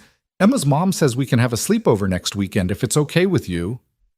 Ethan checked his watch and looked surprised. "Is it already 3? "Time flies when you're avoiding your problems," Grace said lightly, then winced. "Sorry, that came out more cynical than I meant." Ethan just grinned. "No, that's accurate. We've been in a lovely bubble of denial about the outside world. But now reality returns in the form of an 8-year-old requesting sleepover permissions." "Can she, Dad? Can she please?" "Let me talk to Emma's mom first, but probably yes." Lily whooped with joy and ran upstairs, presumably to pack for a sleepover that was still 5 days away. Ethan turned to Grace. "I should probably let you get home. I've monopolized your entire Sunday." "I didn't mind." Grace realized she meant it. She'd come here this morning feeling raw and uncertain, and somehow spending time with Ethan and Lily had helped her feel grounded again. "Thank you for inviting me, for the pancakes and the conversation and the movie. For all of it." "Thank you for coming." Ethan walked her to the door. "And Grace, I meant what I said last night about staying in touch. This doesn't have to be a one-time thing if you don't want it to be. Genuine. My schedule's pretty packed this week with work and Lily's activities, but maybe we could get coffee next weekend, after the sleepover chaos settles down? I'd really like that." They stood in the doorway for a moment, neither quite ready to end the day. Finally, Grace forced herself to step onto the porch. "Drive safe," Ethan said, echoing his words from last night. "I will. Tell Lily goodbye for me?" "Lily!" Ethan called up the stairs. "Grace is leaving." Thundering footsteps announced Lily's return. She launched herself at Grace, wrapping her arms around Grace's waist in an enthusiastic hug. "Bye, Grace. Thanks for fixing my hair and teaching Dad how to braid and being our friend." Grace hugged her back with her one arm, her throat tight with emotion. "Thank you for sharing your Sunday with me." "You can share all our Sundays if you want," Lily said seriously. "We have lots of them." Grace caught Ethan's eye over his daughter's head and saw her own feelings reflected there. Surprise, warmth, and something that felt dangerously close to hope. "I might take you up on that," Grace said. She drove home with a full heart and an empty phone. No angry messages from Victoria, no guilt trips from Natalie, no demands from Richard, just silence and the memory of chocolate chip pancakes and a little girl who thought she was like a superhero and a widowed father who understood grief and growth in equal measure. When Grace walked into her apartment, it felt different than when she'd left that morning. Not physically, nothing had changed in the space, but something had shifted in her. She'd spent years believing that without the Blackwell family, she would be alone, that being cut off from them would mean being cut off from belonging anywhere. But today had shown her something different, Family wasn't about legal documents or shared last names or obligations enforced through guilt and money. Family was chocolate chip pancakes on a Sunday morning. It was an 8-year-old who asked direct questions and accepted honest answers. It was a father who had sat beside her at table 43 and refused to let her disappear. Family was chosen. Grace pulled out her phone and sent Ethan a message. Made it home. Thank you again for today. It meant more than you probably know. His response came quickly. It meant a lot to us too. Lily's already planning what books she wants you to recommend next time you visit. Fair warning, she's very serious about her reading list. Grace smiled and typed back. I take reading lists very seriously too. Tell her I'm ready for the challenge. She set down her phone and looked around her small apartment, at the bookshelves overflowing with stories, at the mismatched furniture she'd collected piece by piece, at the life she'd built for herself outside the Blackwell's gilded cage. It wasn't much by their standards. No crystal chandeliers or imported furniture or rooms she was afraid to touch. But it was hers. And now maybe she had the beginning of something else too. Not a replacement family, nothing could replace what she'd never had. But chosen people. Friends who saw her clearly and stayed anyway. A little girl who thought braids were magic, and a father who understood that sometimes sitting beside someone was the bravest thing you could do. Grace spent the rest of Sunday reading and doing laundry and letting herself feel all the complicated emotions swirling through her chest. Grief for the family she'd lost, or more accurately, never truly had. Relief at finally speaking her truth. Fear about what came next. And underneath it all, a tentative, fragile hope that maybe, just maybe, the story wasn't over. That night, as Grace lay in bed scrolling through her phone, she stumbled across a photo from Natalie's wedding that someone had posted on social media. It showed the full ballroom during dinner service, hundreds of guests at their elegant tables, the chandeliers sparkling overhead, everything picture perfect. If you looked carefully in the corner, mostly obscured by a dying palm tree, you could just barely see the edge of table 43. Grace zoomed in on that corner, on the blurry outline of herself sitting alone, and then on the moment after, when Ethan had joined her and the table had stopped being a place of exile and become something else entirely. She saved the photo, not to remember the humiliation, but to remember the moment everything changed. The moment she stopped trying to make herself smaller and started claiming space. The moment a stranger became a friend. The moment she learned that sometimes the worst tables become the site of the most important transformations. Grace set down her phone and closed her eyes. Tomorrow she would return to work at the library, would face her normal life with all its ordinary challenges. But tonight, she let herself rest in the knowledge that she had made it through. She had confronted her past, spoken her truth, and walked away with her dignity intact. And she had pancakes to look forward to next Sunday. That was enough. Monday morning arrived with rain pattering against Grace's bedroom window and the unwelcome buzz of her alarm at 6:30. She groaned and reached over to silence it, then lay still for a moment, staring at the ceiling and mentally preparing herself for the return to routine. The weekend had felt like stepping into an alternate universe, one where she had spoken her truth to Victoria, spent Sunday morning eating pancakes with new friends, and actually felt like she might belong somewhere. Now reality waited, mundane and unavoidable, in the form of a work week and the questions she'd been avoiding about what came next. Grace showered and dressed in her usual work uniform of comfortable jeans and a library-branded polo shirt, then grabbed her bag and umbrella before heading out into the drizzle. The drive to Riverside Public Library took 20 minutes through morning traffic, giving her too much time to think about the messages she'd blocked, the families she'd cut off, and the uncertain future stretching ahead. When she pulled into the library parking lot, she saw her coworker Marcus already waiting by the staff entrance, clutching his travel mug of coffee like a lifeline. Marcus was 26, perpetually exhausted from his graduate classes in library science, and one of the few people at work who treated Grace like a regular human being rather than an inspiration or a tragedy. "You look how I feel," Marcus said by way of greeting as Grace approached with her umbrella. "That bad?" "Worse. I spent all weekend writing a paper about cataloging systems that somehow ended up being 15 pages longer than required. My brain is mush." He squinted at her as she unlocked the staff door. "Actually, you look different. Did something happen?" Grace considered how to answer as they stepped inside and shook off the rain. The library smelled like old books and floor cleaner, familiar and comforting. She could tell Marcus about the wedding, about Table 43 and Victoria and Ethan, but the whole story felt too big and too raw to share in the 3 minutes before their shift started. "I'll tell you at lunch," she said finally. "That sounds ominous. Should I be worried?" "No, maybe. I don't know yet." Marcus raised his eyebrows but didn't push. One of the things Grace appreciated about him was his ability to sense when she needed space. They clocked in and began their opening routine, turning on lights, booting up computers, checking the book drop for overnight returns. Grace had worked at Riverside Library for 3 years, and the morning tasks had become meditative. She could sort returns and process holds on autopilot, letting her mind wander while her hands stayed busy. By 9 o'clock, the library doors opened to the public, and the familiar rhythm of work took over. Grace stationed herself at the children's desk, ready to help parents find board books for toddlers or chapter books for voracious third graders. She loved this part of her job. The connections formed over shared love of stories, the way kids' faces lit up when she recommended exactly the right book. The parents who came back week after week because their children trusted Miss Grace's suggestions. Around 10:30, one of her regulars approached the desk. Mia was 7 years old with thick glasses and an insatiable appetite for fantasy novels. She came to the library every Monday with her grandmother, and Grace always had recommendations ready. "Hi, Miss Grace." Mia set a stack of returns on the desk. "I finished all of these already. They were so good." Grace smiled and began checking in the books. "All 5? Mia, you're going to run out of things to read at this rate." "Grandma says that's impossible. She says there are more books in the world than anyone could read in a lifetime." "Your grandma is very wise."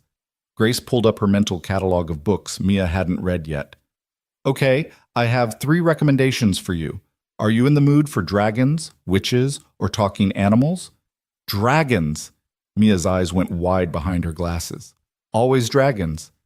Grace laughed and led her to the juvenile fiction section, pulling several books she knew would be perfect.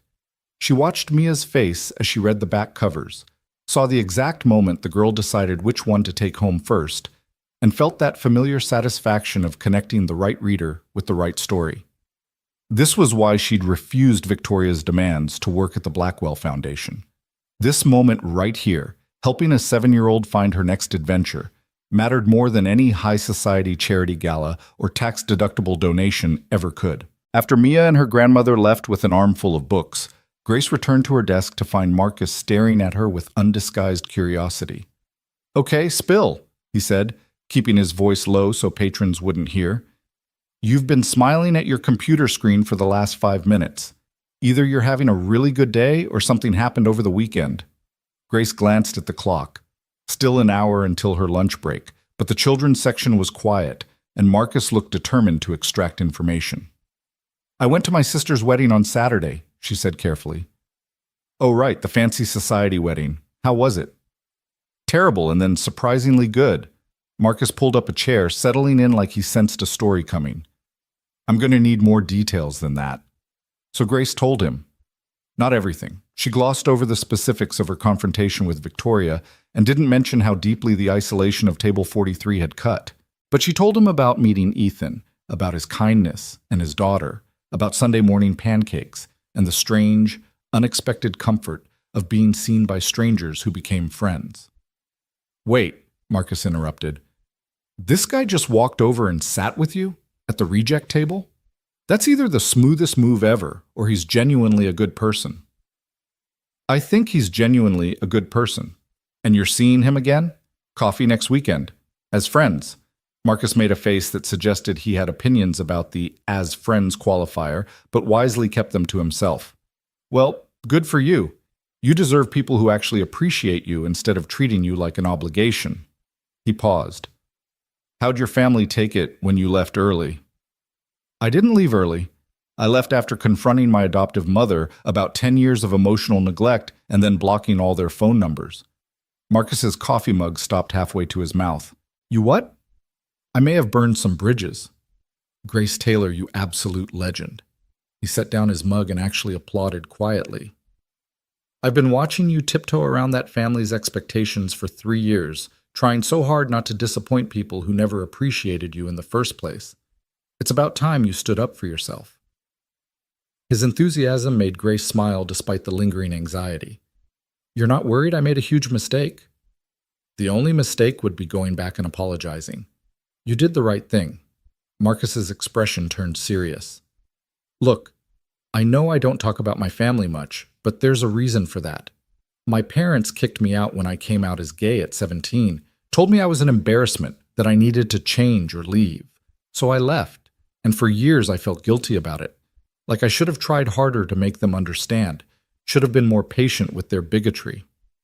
"Marcus, I'm so sorry. I didn't know. Most people don't.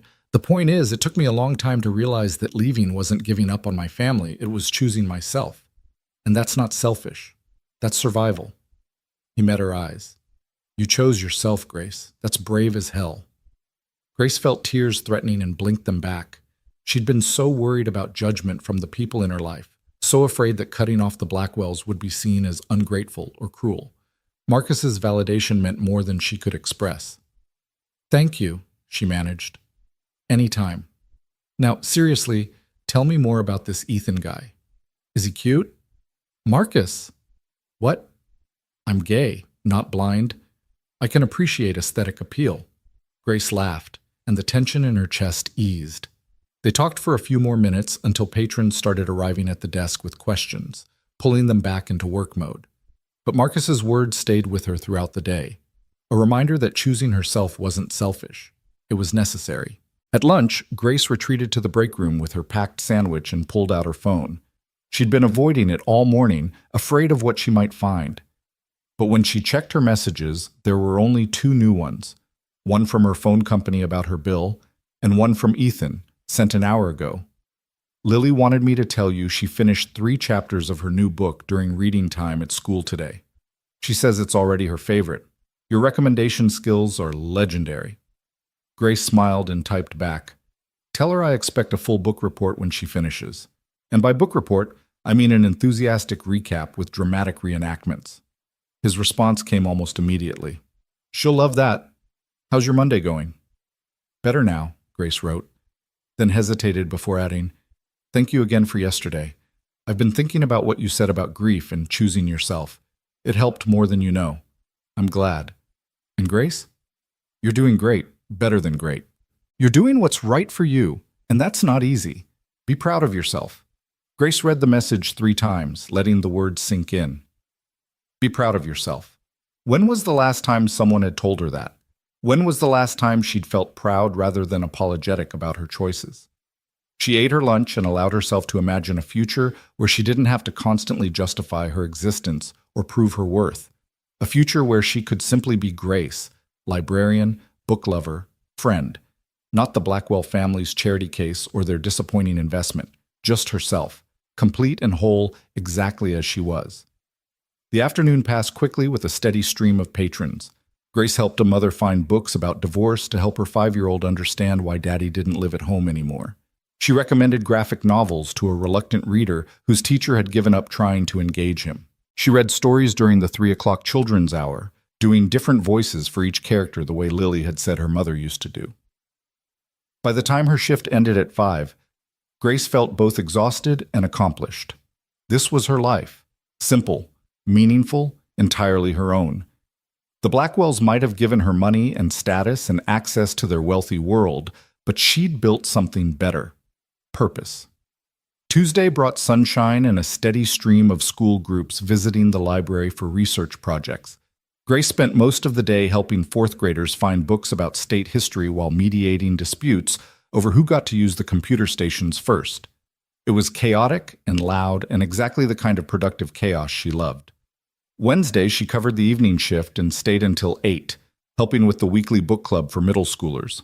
12 kids showed up to discuss their current read, a young adult novel about a girl with a facial difference learning to advocate for herself. The discussion became heated when several kids disagreed about whether the protagonist should have confronted her bullies or taken the high road.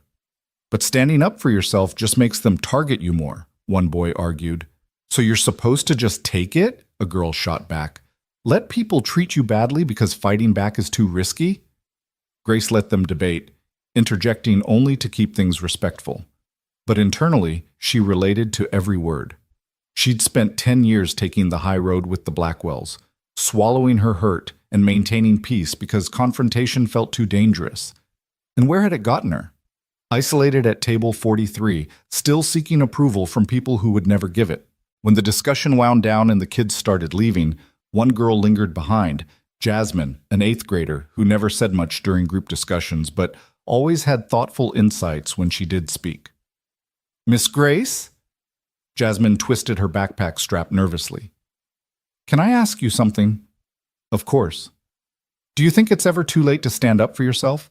Like if you've been letting people treat you badly for a long time, is it too late to change that?" Grace considered the question carefully, sensing there was a personal story behind it. "I don't think it's ever too late. It might be harder the longer you wait, and people might be surprised by the change. But you always have the right to set boundaries and demand respect, no matter how much time has passed. What if people get mad at you for it? Some probably will. People who benefit from you not having boundaries usually don't like it when you establish them." Grace thought about Victoria's angry texts, about Natalie's accusation of embarrassment. But their anger doesn't mean you were wrong to stand up for yourself. It just means they preferred it when you didn't. Jasmine nodded slowly, absorbing this. "Did someone used to treat you badly? Is that why you know about this stuff?" The question was direct, curious, without being invasive. Grace appreciated Jasmine's perceptiveness. "Yes," she said honestly. "And I spent a long time trying to earn their approval by being quiet and agreeable and never making waves. But recently I realized I was never going to earn what I was looking for because they weren't capable of giving it, so I chose myself instead. Was it scary? Terrifying. Still is sometimes. But you did it anyway?" "I did it anyway." Jasmine smiled, small and tentative but real. "Thanks, Miss Grace. That helps." She headed for the door, then turned back. "I hope whoever treated you badly knows they messed up. You're really cool." After Jasmine left, Grace sat alone in the empty library for a few minutes, struck by the strange circularity of life. She'd been helping kids find themselves in stories for 3 years, never quite realizing that she was still searching for her own narrative. But maybe that was the point. Maybe we were all works in progress, all trying to figure out which stories we wanted to tell about ourselves and which chapters we needed to close. Thursday afternoon, Grace's phone rang during her break. The number was unfamiliar, and she almost didn't answer, but something made her pick up. "Hello? Grace Taylor?" The voice was female, professional, unfamiliar. "Yes? This is Jennifer Matthews from Worthington Enterprises. I'm calling on behalf of Mr. Harrison Worthington regarding a family matter." Grace's stomach dropped. Harrison. Natalie's new husband. She should have known the Blackwells wouldn't give up after a few blocked numbers. "I'm not interested in speaking with the Blackwell family," Grace said firmly. "I understand."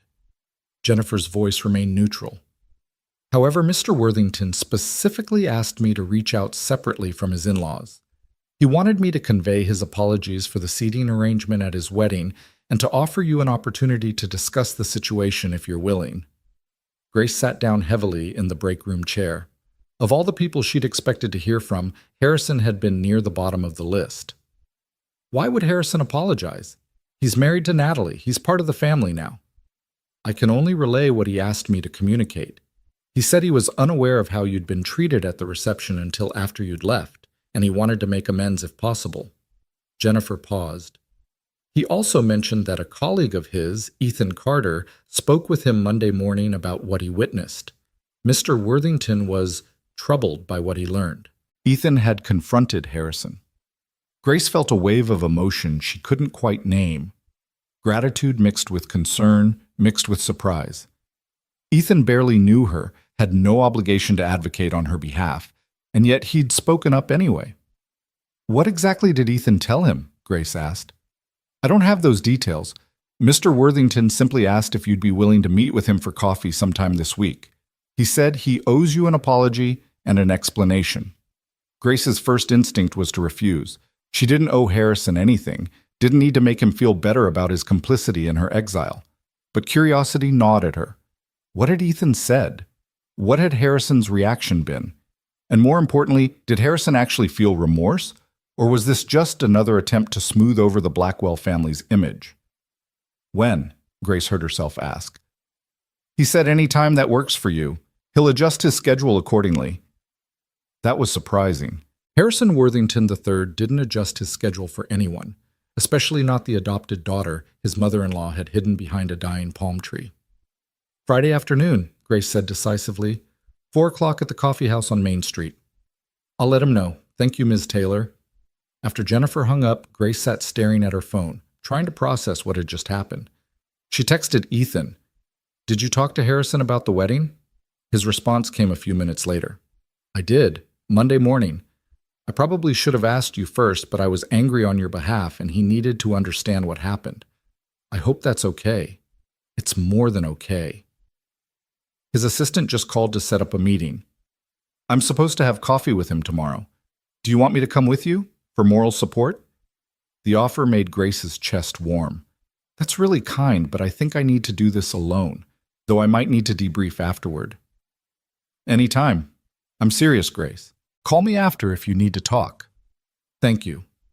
For everything. She spent the rest of Thursday trying not to obsess over the upcoming meeting with Harrison. What did he want? What would he say? Would he try to defend Victoria's actions or actually acknowledge the harm that had been done?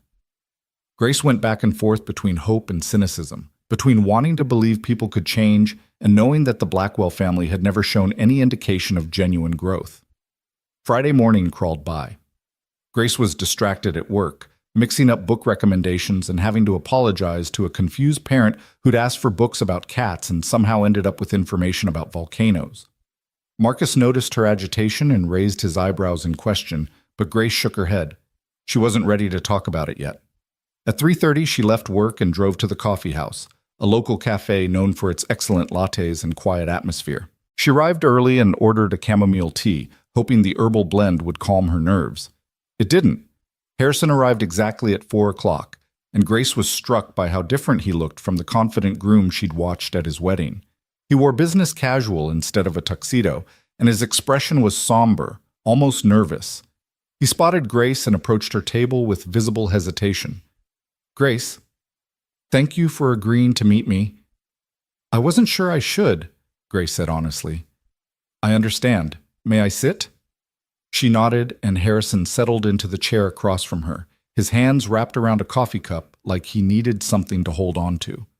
For a long moment, neither of them spoke.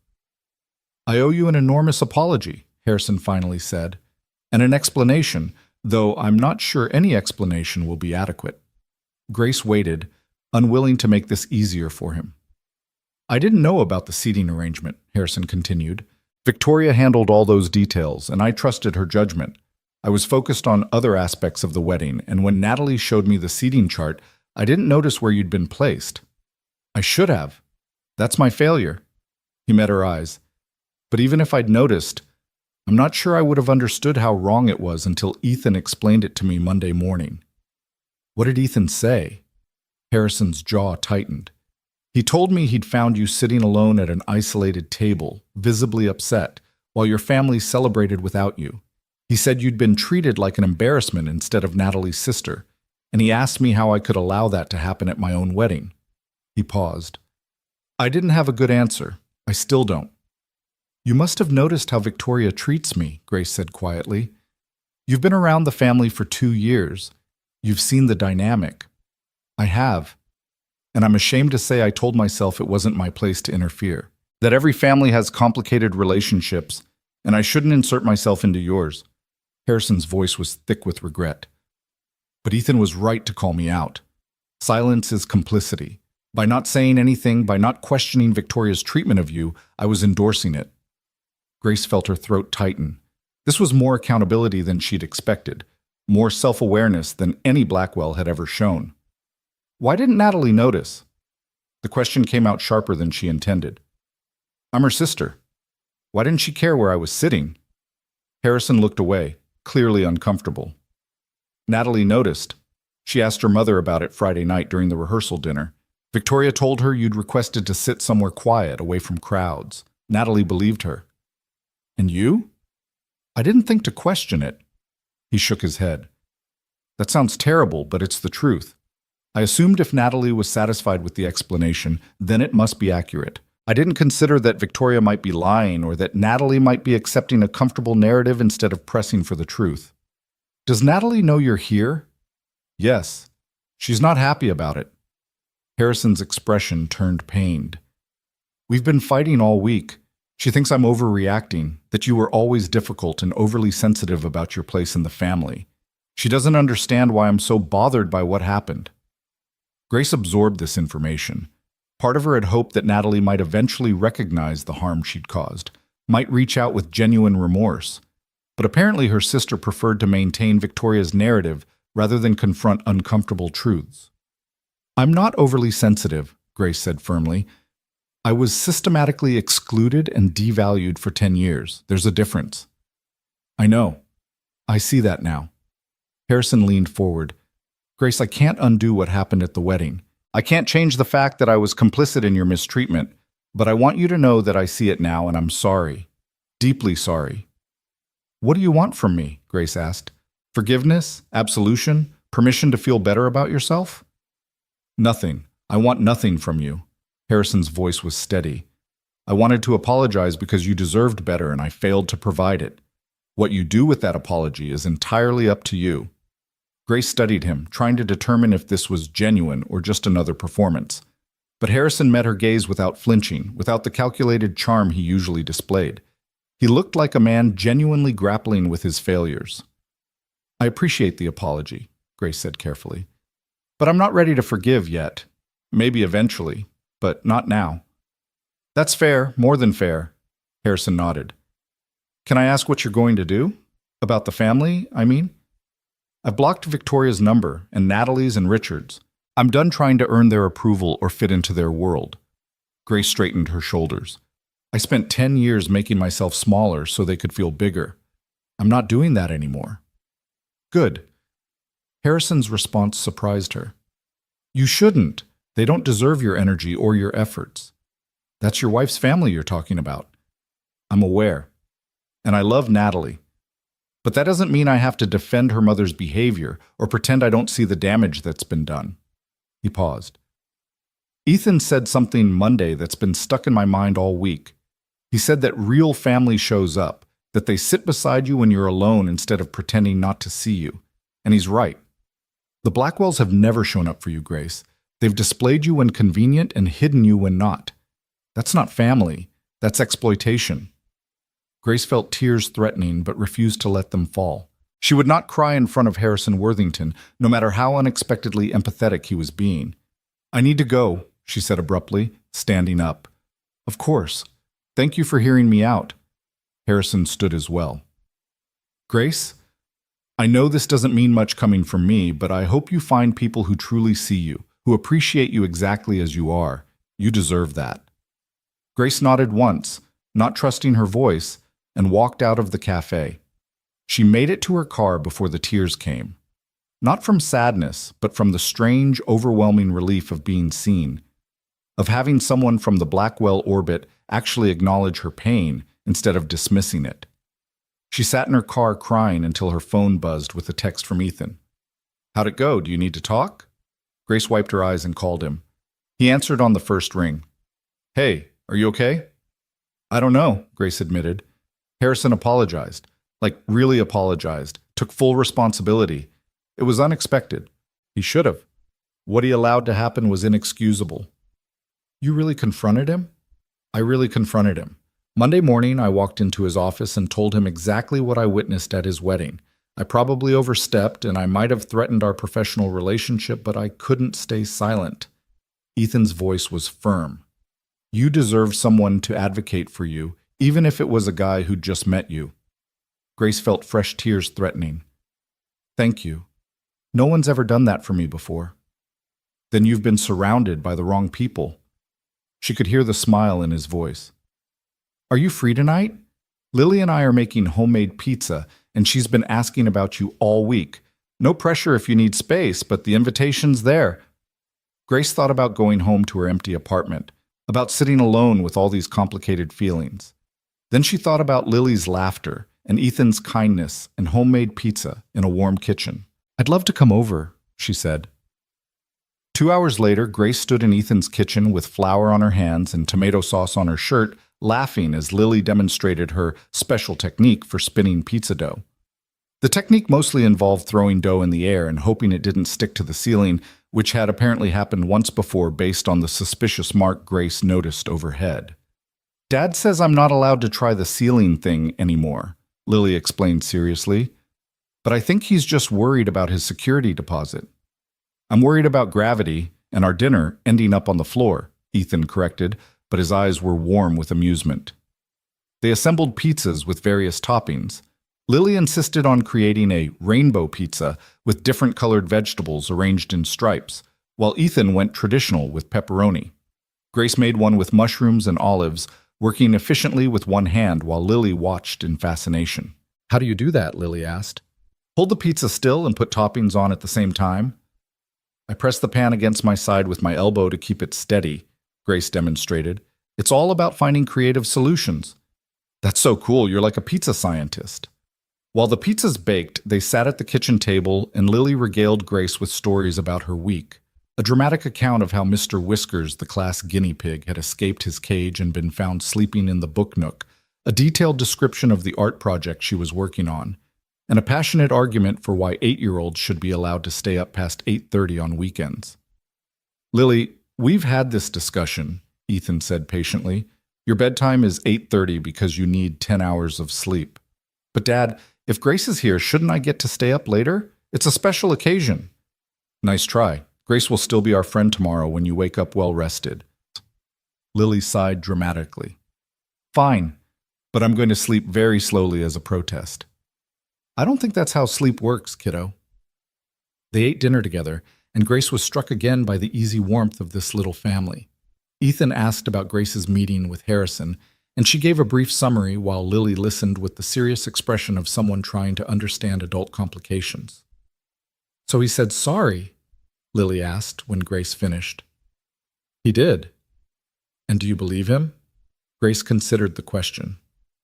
"I think so, but believing someone sorry and forgiving them are different things.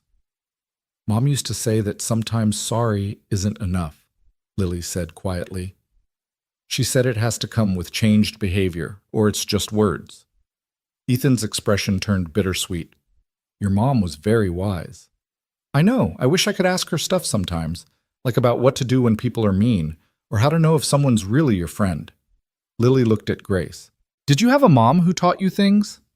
The question was innocent, without agenda. Grace chose her words carefully. "I had a mom who died when I was very young. Then I had an adoptive mother who didn't really know how to be a mom to me, so I've mostly had to figure things out on my own." "That sounds lonely." "It was sometimes, but I also learned to be strong and independent." "Is that why you're so brave? Because you had to be?" Grace felt her chest tighten. "Maybe. I never thought of myself as brave, though." "You are," Lily insisted.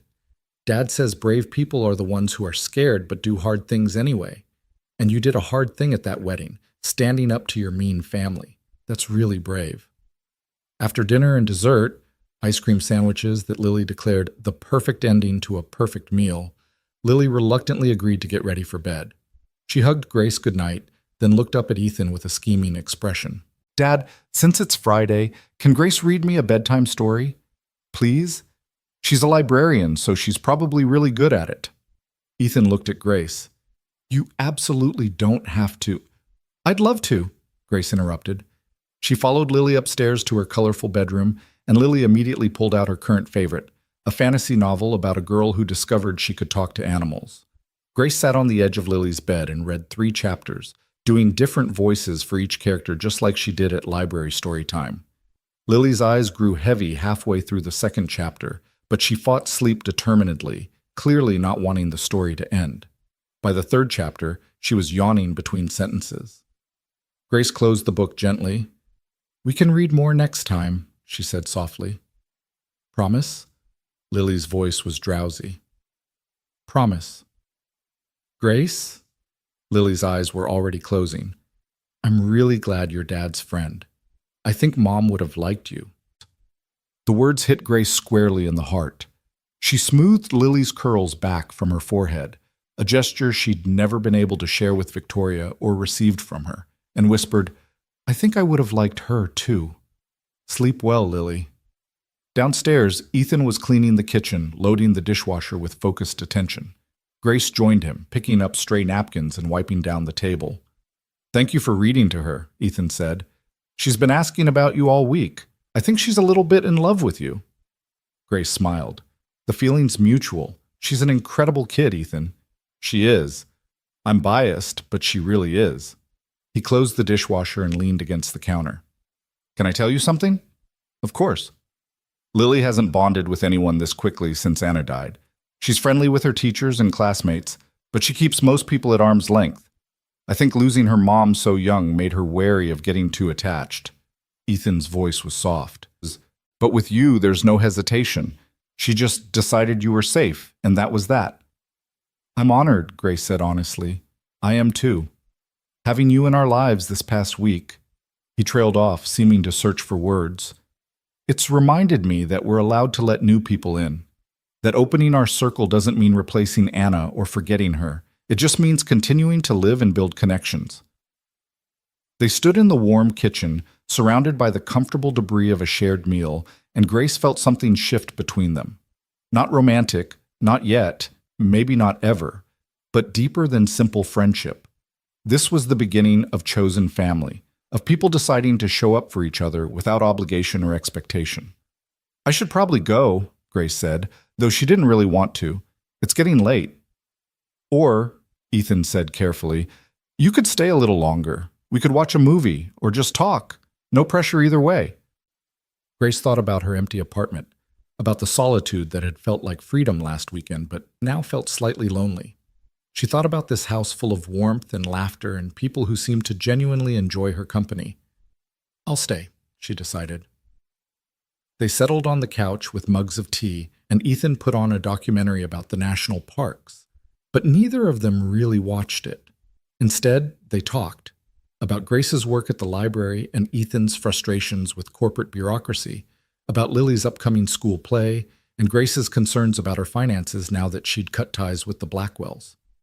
"I've been living pretty frugally," Grace admitted, "but I was always aware that if something catastrophic happened, I could theoretically ask the Blackwells for help. Not that I wanted to or ever would have, but the safety net existed. Now it doesn't." "That's scary," Ethan acknowledged. "But you know what? You've been supporting yourself for a year without their help. You have a job, an apartment, savings presumably. You're more capable than you think." "What if I lose my job? What if I get sick or my car breaks down or—" "Then you'll figure it out the way everyone else does. You'll use your savings, you'll ask friends for help if you need to, you'll make a plan." He set down his tea. "Grace, you've been carrying this belief that you're fundamentally incapable of surviving without the Blackwells, but you've been surviving just fine. Thriving, even." Grace wanted to believe him. She wanted to trust that she could build a life entirely on her own terms without the Blackwell safety net lurking in the background. But 10 years of conditioning didn't disappear in a week. "I'm trying," she said quietly. "Some days I feel strong and independent. Other days I feel like I'm one mistake away from everything falling apart. That's called being human. Everyone feels that way sometimes." Ethan shifted on the couch to face her more directly. "Can I tell you what I see when I look at you?" "Okay." "I see someone who works a job she loves, even though it doesn't pay well because the work matters to her. I see someone who left a wealthy family rather than compromise her integrity. I see someone who is kind and patient with kids, who makes my daughter feel seen and valued, who has built a life with purpose and meaning." He paused. "I see someone who is complete exactly as she is, who doesn't need fixing or improving or anyone's approval to be worthy." Grace felt tears streaming down her face before she even realized she was crying. No one had ever described her that way, as complete, as worthy, as enough just by existing. "I don't feel complete," she whispered. "I feel broken and damaged, and like I'm constantly disappointing people." "That's the story the Blackwells told you about yourself. It's not the truth." Ethan's voice was gentle but firm. "You get to decide your story now, Grace. You get to choose what you believe about yourself." They sat together on the couch while Grace cried. Not delicate tears, but messy, gut-wrenching sobs that came from somewhere deep inside where she'd been storing 10 years of hurt. Ethan didn't try to stop her or tell her it was okay. He just sat beside her, steady and present, occasionally handing her tissues from the box on the coffee table. When the tears finally subsided, Grace felt wrung out but lighter, as if she'd released something toxic she'd been carrying too long. "I'm sorry," she managed. "I didn't mean to fall apart on your couch." "Don't apologize. You're allowed to have feelings. You're allowed to grieve." Ethan's smile was kind. "Besides, this couch has seen worse. Lily once spilled an entire bowl of spaghetti on it during a particularly enthusiastic dinner." Grace laughed wetly. "I think I just covered it in snot and tears. That might be worse than spaghetti." "It's a close call." They talked for another hour, the conversation wandering from heavy to light and back again. Ethan told stories about Anna, not with sadness but with affection, sharing memories that made them both laugh. Grace talked about the kids at the library, about Marcus and his dry humor, about the small joys she'd been building into her life over the past year. When Grace finally left around 11, she felt different. Not fixed. Healing wasn't that simple, but seen, known. Like maybe, just maybe, she was exactly where she was supposed to be, surrounded by exactly the right people, even if those people looked nothing like the family she'd once tried so desperately to belong to. She drove home through quiet streets, her heart full of pizza and laughter, and the beginning of something that felt remarkably like hope. Her phone buzzed as she pulled into her apartment complex. A text from Ethan. "Home safe? Just pulled in. Thank you for tonight. For everything. Thank you for staying. Lily's going to ask if you can come over every Friday now. Fair warning. Tell her I'm considering it." Grace walked into her apartment, into the space that was entirely hers, and for the first time since the wedding, she didn't feel alone. She felt connected, to Ethan and Lily, to Marcus and the library kids, to the life she was building one deliberate choice at a time. She was choosing herself. And every day, that choice got a little bit easier. 3 weeks passed in a rhythm that felt almost surreal in its simplicity. Grace worked her shifts at the library, helped kids discover new worlds between pages, and slowly began to believe that maybe Ethan was right. Maybe she really was enough exactly as she was. Friday nights became a standing tradition at Ethan's house, with Lily planning elaborate menus that usually involved some creative interpretation of cooking that left the kitchen gloriously messy. Grace taught Ethan to braid hair with increasing competence, though Lily still critiqued his technique with the seriousness of a gymnastics judge. On Tuesday afternoons, Grace started meeting Ethan for coffee during her lunch break. They'd sit at a corner table in the coffee house and talk about everything and nothing. His frustrations with office politics, her concerns about budget cuts threatening the library's children's programming, Lily's latest philosophical questions about life and death and why adults got to decide everything. These conversations became the highlight of Grace's week, an hour where she could simply exist without performing or proving or apologizing for taking up space. Marcus noticed the change in her immediately. "You're different," he announced one morning while they processed book returns together. "Lighter, somehow. Like someone finally turned on a light inside you." Grace smiled, running a book under the scanner. "That's oddly poetic for someone who claims to hate metaphors." "I contain multitudes. Also, I'm assuming this has something to do with the single dad you've been mysteriously meeting for coffee every week?" "We're friends." "Uh-huh.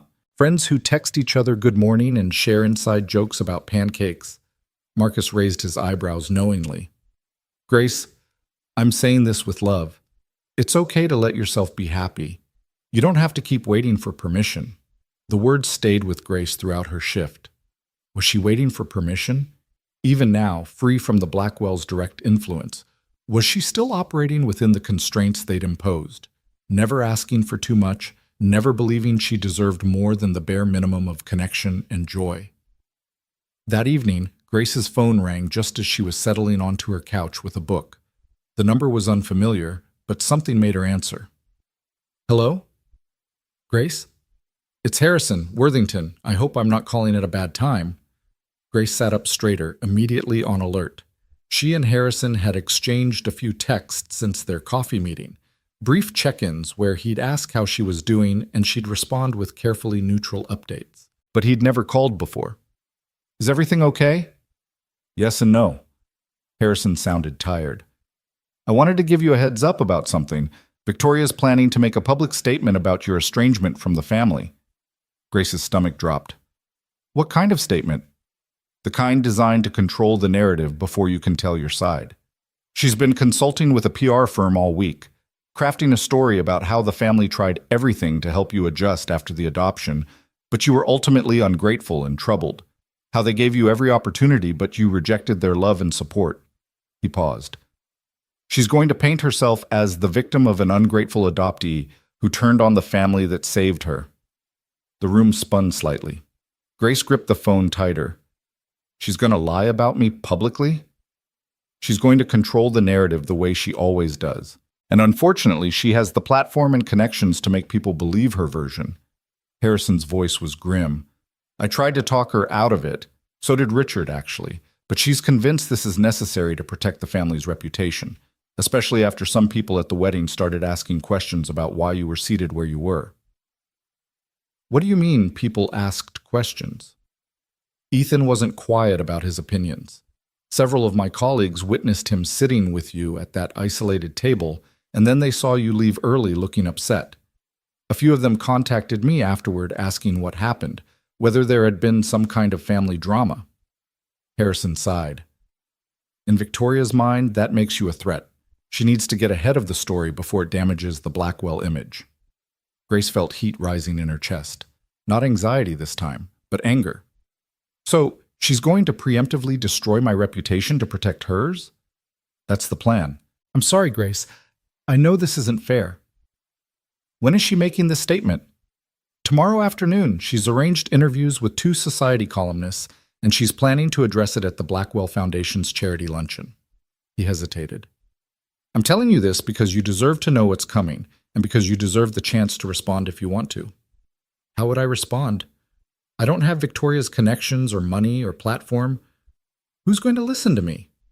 More people than you think. The truth has power, Grace, and there are people who've watched the Blackwells operate for years who would be very interested in hearing another perspective. Harrison's voice turned careful. I can't publicly contradict my mother-in-law without destroying my marriage. But I can give you contact information for journalists who would absolutely take your call. People who specialize in exposing the gap between wealthy families' public images and private realities. Grace's mind was racing. Fight back? Tell her story publicly? The idea was terrifying. She'd spent her entire life trying to stay invisible, to avoid drawing attention to herself. Going public would mean exposing everything, the neglect, the isolation, the way the Blackwells had used her as a PR prop while treating her as an embarrassment in private. But the alternative was letting Victoria's lies stand unchallenged, letting the false narrative spread until Grace became known as the ungrateful adoptee who'd turned on her generous benefactors. Her future employers would Google her name and find Victoria's statements. Her friends would read the articles and wonder. Even people at the library might start questioning whether Grace was really as kind and stable as she seemed. Send me the contact information, Grace heard herself say. I need to think about this. I'll text it to you now. And Grace, whatever you decide, I support you. Natalie might not understand, but I do. He paused.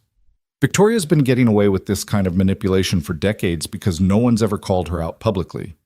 Maybe it's time someone did. After Harrison hung up, Grace sat frozen on her couch, her book forgotten beside her. Her phone buzzed with Harrison's text containing 3 names and email addresses, journalists who apparently had history with the Blackwell family, who'd written previous pieces questioning the foundation's actual impact versus its publicity. She should call someone, ask for advice. But who? Marcus would tell her to fight back, but he didn't understand the full scope of Victoria's power and connections. Her other co-workers were friendly, but not close enough for this kind of crisis. And she'd already burdened Ethan with so much. Her phone was ringing before she consciously decided to call him. Grace? Hey, I was just thinking about you. Lily wants to know if you like butterflies because her class is doing a unit on insects, and apparently your opinion matters for some third-grade reason I don't fully understand. The normalcy of his greeting, the lightness in his voice, made something in Grace crack. Ethan, I need help. His tone changed immediately. What happened? Are you okay? Victoria's making a public statement tomorrow. About me. She's going to tell everyone I was ungrateful and troubled and that the family tried everything but I rejected their love. The words came out in a rush. Harrison just called to warn me. He gave me names of journalists who might tell my side, but I don't know what to do. I don't know if I can do this. Where are you right now? Home? My apartment. Stay there. I'm coming over. Ethan, you don't have to I'm already grabbing my keys. I'll be there in 15 minutes. He paused. Grace, you're not alone in this. Whatever you decide to do, you're not facing it alone. Exactly 14 minutes later, someone knocked on Grace's apartment door. She opened it to find Ethan standing in her hallway, slightly out of breath like he'd run up the stairs, his hair mussed from the wind. He looked at her face and immediately pulled her into a hug. Grace stiffened for just a second. She wasn't used to casual physical affection, then melted into it, her face pressed against his shoulder, breathing in the clean soap smell of him. When was the last time someone had hugged her like this? Like they genuinely cared about her pain and wanted to shoulder some of the weight? Okay, Ethan said when they finally pulled apart. Tell me everything. They sat on Grace's small couch, and she explained the whole situation, Harrison's warning, Victoria's plan, the journalist contacts, her terror about going public versus her fury at being slandered without the ability to defend herself. Ethan listened without interrupting, his expression growing darker as she spoke. That's incredibly manipulative, he said when she finished. Victoria knows that most people will believe the wealthy philanthropist over the disabled adoptee she rescued. She's weaponizing sympathy and public perception. Which is why I don't know if I should fight back. Maybe I should just let her say whatever she wants and move on with my life. I have my job, my apartment, my friends. Do I really need to engage in a public battle with her? Do you want her lies to stand unchallenged? Grace thought about it honestly. No, but I also don't want to spend months or years locked in a media battle with the Blackwell family. I don't want my entire life to become about this conflict. That's fair.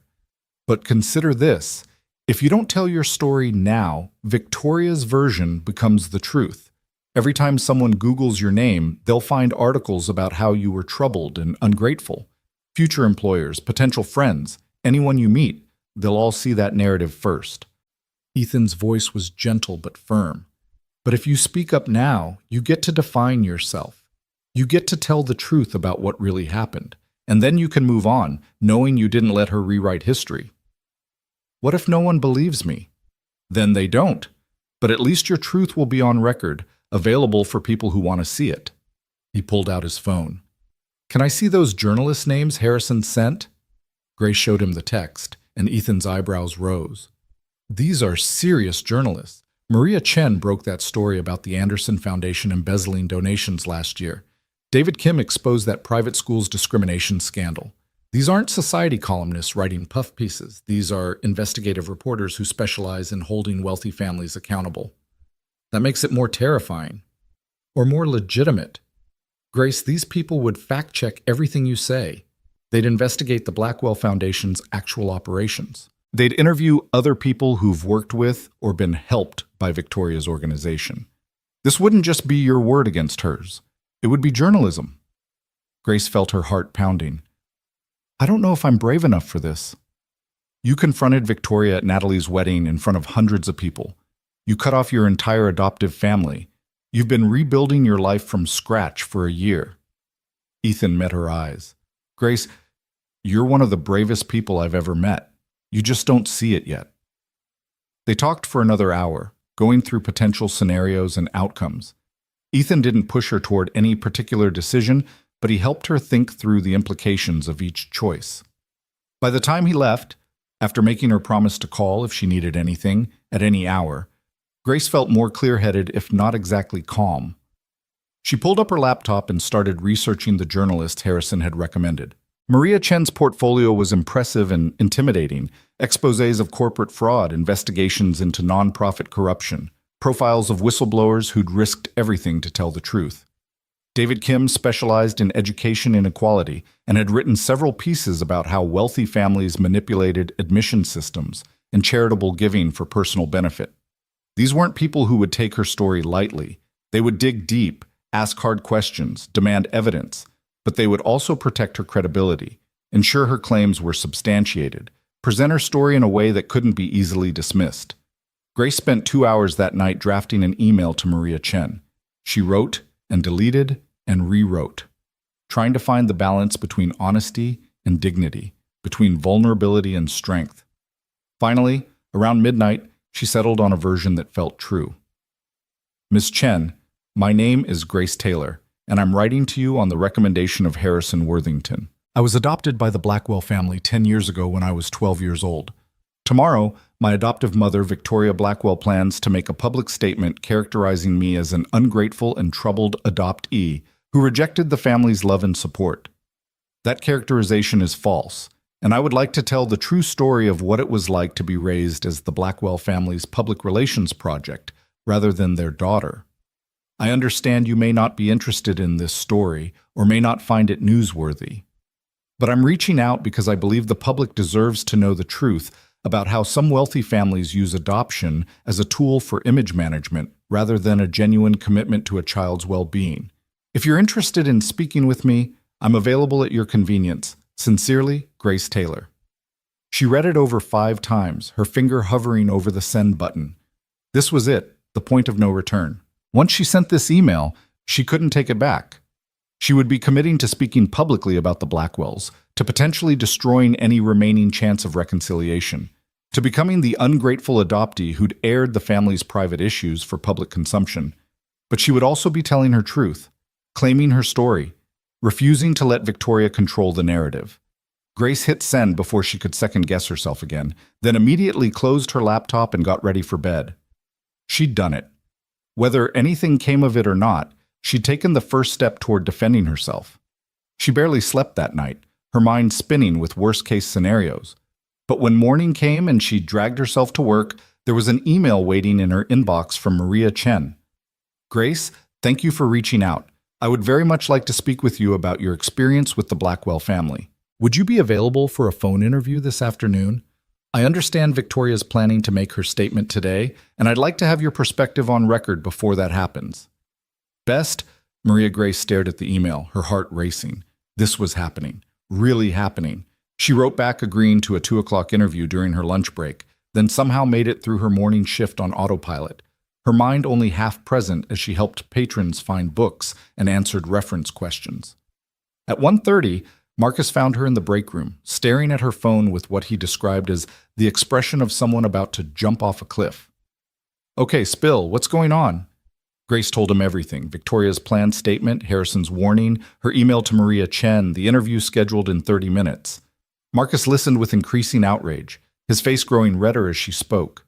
That manipulative witch, he said when she finished. She's actually going to publicly trash you to protect her image? That's the plan. So you're fighting back. Good. It's about damn time someone called out the Blackwell's hypocrisy. He grabbed Grace's shoulders. Listen to me. You are going to do great in this interview. You're going to tell your truth clearly and honestly, and people are going to believe you because you're genuine in a way Victoria Blackwell could never fake. You've got this. What if I don't? Then you don't, but at least you tried. At least you didn't let her silence you. Marcus pulled her into a quick hug. I'm proud of you, Grace. Really proud. At exactly 2 o'clock, Grace's phone rang. She stepped outside the library into the parking lot, finding a quiet spot away from traffic noise, and answered. Grace? This is Maria Chen. Thank you so much for agreeing to speak with me. Maria's voice was warm but professional, immediately putting Grace at ease. For the next hour, Maria asked careful, thorough questions about Grace's adoption, her life with the Blackwells, specific incidents that illustrated how she'd been treated, and what had finally prompted her to cut ties with the family. Grace answered as honestly as she could, her voice shaking at times but never breaking. Can you tell me about the wedding? Maria asked. Harrison mentioned something about a seating arrangement that was concerning. Grace described Table 43, the dying palm tree, sitting alone while her family celebrated without her. She explained how Ethan Carter, a colleague of Harrison's, had been the only person to join her, how that small act of kindness had helped her realize how abnormal her isolation was. And this Ethan Carter would be willing to corroborate your account? Grace hesitated. She didn't want to drag Ethan into this publicly, but Maria seemed to sense her reluctance. I don't need to quote him directly if he'd prefer to remain anonymous, but having a witness to that incident would strengthen your credibility significantly. I'll ask him, Grace said. He might be willing to speak off the record. That would be helpful. Now, I want to ask you something that may be difficult. Victoria's statement will likely focus on your disability and suggest that your challenges with integration into the family were related to your medical needs or psychological struggles adjusting to having one arm. How do you respond to that? Grace felt anger flare hot in her chest. Of course, Victoria would weaponize her disability, would frame Grace's trauma response to years of emotional neglect as evidence of instability rather than a natural consequence of mistreatment. I was born without my left forearm. That's a physical difference, not a psychological condition. I've never had significant medical needs related to my arm. I don't use a prosthetic. I don't require ongoing treatment. I manage my daily life without any issues. Grace's voice was steady now, clear. The Blackwells treated my disability as an embarrassment to be managed. Victoria would tell me to position myself in photos so my arm wasn't visible. Richard suggested multiple times that I should consider a prosthetic to look more normal. They framed my difference as something wrong with me that I needed to fix rather than simply part of who I am. And in terms of psychological struggles, I developed anxiety and depression living with the Blackwells. Not because of my disability, but because of their treatment. When you spend 10 years being told implicitly and explicitly that you're not good enough, that you should be grateful for basic necessities, that your worth is conditional on maintaining their image, yes, that causes psychological harm. But that's not a pre-existing condition. That's what happens when a child is emotionally neglected. That's very clearly stated. Thank you. Maria's tone was approving. Last question. What do you hope comes from telling your story publicly? Grace thought carefully about her answer. I hope other adoptees who've experienced similar situations realize they're not alone. I hope families considering adoption understand that taking in a child isn't a charitable act. It's a serious commitment that requires genuine love and support. And I hope the Blackwells face some accountability for using adoption as a public relations strategy rather than truly caring for a child who needed a family. She paused. But mostly, I hope I can move forward with my life knowing I didn't let Victoria's lies define me. Thank you, Grace. This has been incredibly helpful, and I'm grateful for your honesty. Maria's voice warmed. I'm going to write this piece tonight and have it published tomorrow morning. I'll send you a draft to review before it goes live. You'll have the chance to approve any direct quotes and flag anything you're uncomfortable with. Sound good? Yes, thank you. After they hung up, Grace sat in her car for 10 minutes, adrenaline slowly draining from her system. She'd done it. She'd told her story to a journalist who would present it to the world. There was no taking it back now. Her phone buzzed with a text from Ethan. How did it go? Grace called him instead of texting back. I think I just potentially ruined the Blackwell family's reputation. Good. They've earned it. She could hear the smile in his voice. Seriously, though, how do you feel? Terrified, relieved, like I might throw up, all of the above. That sounds about right. Are you working the rest of the day? Until 5. Come over after your shift. We're having a celebration dinner because you just did something incredibly brave and you deserve pancakes for dinner like the champion you are. Grace laughed despite her anxiety. Pancakes for dinner? Lily's rules, not mine. She says breakfast food is appropriate for any important occasion, and this qualifies. That evening, Grace sat at Ethan's kitchen table eating pancakes with fresh strawberries while Lily peppered her with questions about what it felt like to talk to a real journalist. Ethan had apparently explained in age-appropriate terms that Grace was doing something brave to stand up to people who hadn't treated her well, and Lily had decided this made Grace basically a superhero. Did you feel scared? Lily asked, drowning her pancakes in syrup. Very scared. But you did it anyway. I did it anyway. That's what brave means. Lily nodded sagely. Mom always said being brave doesn't mean you're not scared. It means you're scared and you do the thing anyway because it's right. Grace met Ethan's eyes across the table and saw her own emotions reflected there. Gratitude for Anna's wisdom that lived on through her daughter, appreciation for the way Lily could distill complex adult situations into simple truths, and something deeper that Grace wasn't quite ready to name yet.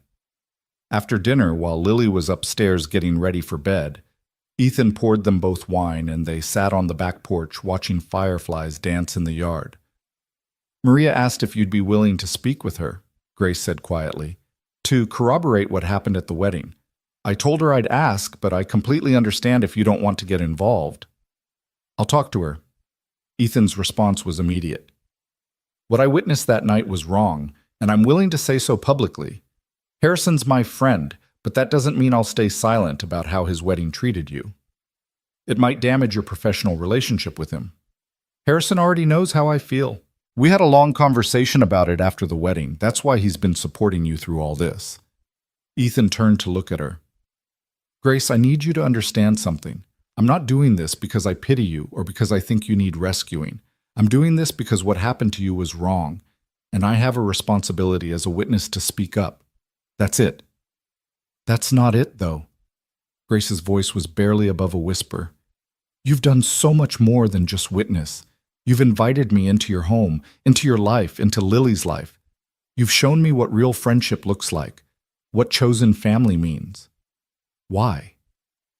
Ethan was quiet for a long moment, staring out at the fireflies. When Anna was dying, we had a lot of conversations about what came after. She made me promise that I wouldn't shut down, wouldn't close off from the world just because losing her hurt so much. She said life was meant to be lived in connection with other people, and that Lily and I deserved to keep building our family even after she was gone. He turned to Grace, and in the porch light, his eyes were bright with emotion. The truth is, I started sitting with you at that wedding because of Anna's voice in my head telling me never to let someone eat alone. But I kept sitting with you, kept inviting you over, kept making space for you in our lives because you make our lives better. You make me laugh. You challenge me to think differently. You're patient and kind with Lily in a way that honors Anna's memory while also being completely your own. Grace felt tears streaming down her face. I don't know what I did to deserve you and Lily. You don't have to deserve love, Grace. That's the whole point. You don't have to earn it or prove you're worthy of it. It's just freely given because you exist and you're you, and that's enough. Ethan reached over and squeezed her hand. I know you're not ready to hear this yet, but I'm going to keep showing you until you believe it. You are enough, exactly as you are. With all your fear and strength and vulnerability and courage, all of it. Enough. They sat together in comfortable silence, hands loosely linked, watching darkness settle over the yard. Grace felt something shifting inside her, some fundamental belief about her own worthlessness beginning to crack and let light through. It would take time to fully internalize what Ethan was telling her, time to unlearn 10 years of conditioning that had taught her she was only valuable in proportion to her usefulness and gratitude. But sitting here on this porch, with fireflies dancing and Ethan's steady presence beside her and Lily's laughter drifting down from her bedroom window, Grace could almost believe it might be possible, that she might actually be enough. Her phone buzzed with an email notification. Grace pulled it out and saw a message from Maria Chen with the subject line, "Draft article for your review." "It's here," she told Ethan. "The article. Do you want to read it now or wait?" Grace thought about it. Part of her wanted to wait, to preserve this moment of peace before facing whatever Maria had written, but another part knew that putting it off would just mean hours of anxiety and speculation. "Now," she decided. "Will you read it with me?" They moved inside to the couch, and Grace opened the email on her phone. The article was long, over 2,000 words, and detailed. Maria had clearly done research beyond just Grace's interview, including quotes from people who'd worked with the Blackwell Foundation, anonymous sources who'd witnessed Victoria's treatment of Grace over the years, and yes, a statement from Ethan about what he'd observed at the wedding. The piece was titled, "The Price of Philanthropy: When Adoption Becomes Image Management." It opened with a description of Table 43, then dove into Grace's full story. But Maria hadn't just presented it as a sob story about a mistreated adoptee. She'd framed it within a larger investigation of how wealthy families use charitable giving and adoption as tools for reputation enhancement, citing several other similar cases where children had been adopted primarily for PR purposes.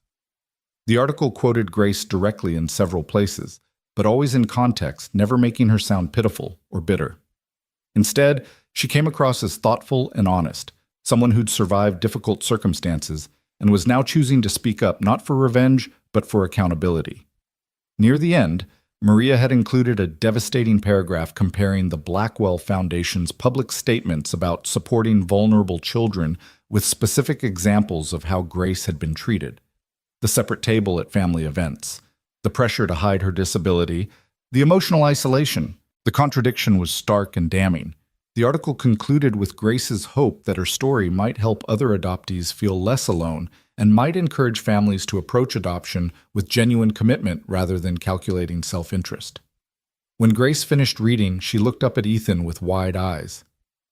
"She made me sound strong." "Because you are strong." "No, I mean, she didn't make me sound like a victim or someone to feel sorry for. She presented me as someone who survived and chose to speak truth. That's not how I see myself at all." "Maybe it's time you started," Ethan smiled. "Grace, this article is powerful. It's fair but unflinching. And yes, it makes you sound strong because that's the truth Maria saw when she interviewed you." Grace read through it again, making minor edits to a few quotes for clarity, but leaving the substance unchanged. Then she sent her approval back to Maria with a note of gratitude for the respectful, thorough way she'd been treated. The article would publish in the morning, going live just a few hours before Victoria's planned public statement at the charity luncheon. Grace tried to imagine Victoria's face when she read it, when she realized that Grace had gotten ahead of the narrative and presented a version of events that couldn't be easily dismissed. She felt a fierce satisfaction at that image, followed immediately by guilt. Was it wrong to take pleasure in potentially damaging Victoria's reputation? Was she being vindictive rather than simply truthful? "Stop," Ethan said, apparently reading her expression. "I can see you spiraling. You're allowed to feel good about standing up for yourself. That's not vindictiveness, that's justice. What if Victoria's statement is really damaging? What if she has evidence I don't know about that makes me look bad? Then Maria will investigate it and print corrections if necessary. That's how journalism works. But Grace, Victoria's been controlling narratives through manipulation and money for decades. She's not used to someone actually challenging her with facts and documentation. I don't think she's prepared for this." Lily appeared at the top of the stairs in her pajamas. "Dad, I can't sleep.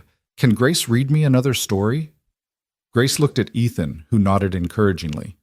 "Go ahead. I'll clean up down here." Upstairs in Lily's room, Grace read 3 chapters of a new book about a girl who discovered she had magical powers she couldn't control. Lily listened intently, occasionally asking questions about whether having powers you couldn't control would be scary or exciting or both. "Both," Grace said. "Important things are usually scary and exciting at the same time. Like you talking to that journalist today." "Exactly like that." "I think you're really brave," Lily said sleepily, "and I'm glad you're our friend. I asked Dad if maybe you could be more than our friend, like maybe you could be our family, and he said that's up to you and him to figure out. But he hopes so too." Grace's breath caught. She looked down at Lily, whose eyes were already closing, apparently unaware of the bombshell she'd just dropped. Family. Ethan hoped they could be family. She finished the chapter even though Lily had fallen asleep halfway through, then sat for a moment just watching the little girl breathe, her face peaceful in sleep. Grace thought about Anna, about the woman whose wisdom lived on in her daughter's straightforward kindness, about the space in this family that had opened up not to replace what was lost, but to expand into new configurations of love. Downstairs, Ethan was loading the dishwasher when Grace returned. He looked up with a question in his eyes. "She asleep?" "Yeah. Dropped off in the middle of chapter 2. Grace paused, trying to find the right words. "Ethan, Lily said something about me potentially being family, about you hoping—" She trailed off, suddenly uncertain. Had Lily misunderstood? Had she projected her own wishful thinking onto her father's words? But Ethan didn't look surprised or uncomfortable. He just smiled, soft and a little nervous. "I probably should have brought this up directly instead of letting my 8-year-old handle the communication. But yes, I do hope that. Eventually. If you're interested." "I'm interested," Grace said quietly. "I'm also terrified. I don't know how to be part of a family, Ethan. The Blackwells were my only example, and I failed at that spectacularly." "You didn't fail. They did." He closed the dishwasher and turned to face her fully. And family doesn't look the same for everyone. For us, it would look like what we've already been building: Friday night dinners and Tuesday coffee dates, and being there for each other when things get hard. We're already doing it, Grace. We're just giving it a name. Chosen family. Exactly. Ethan took a step closer.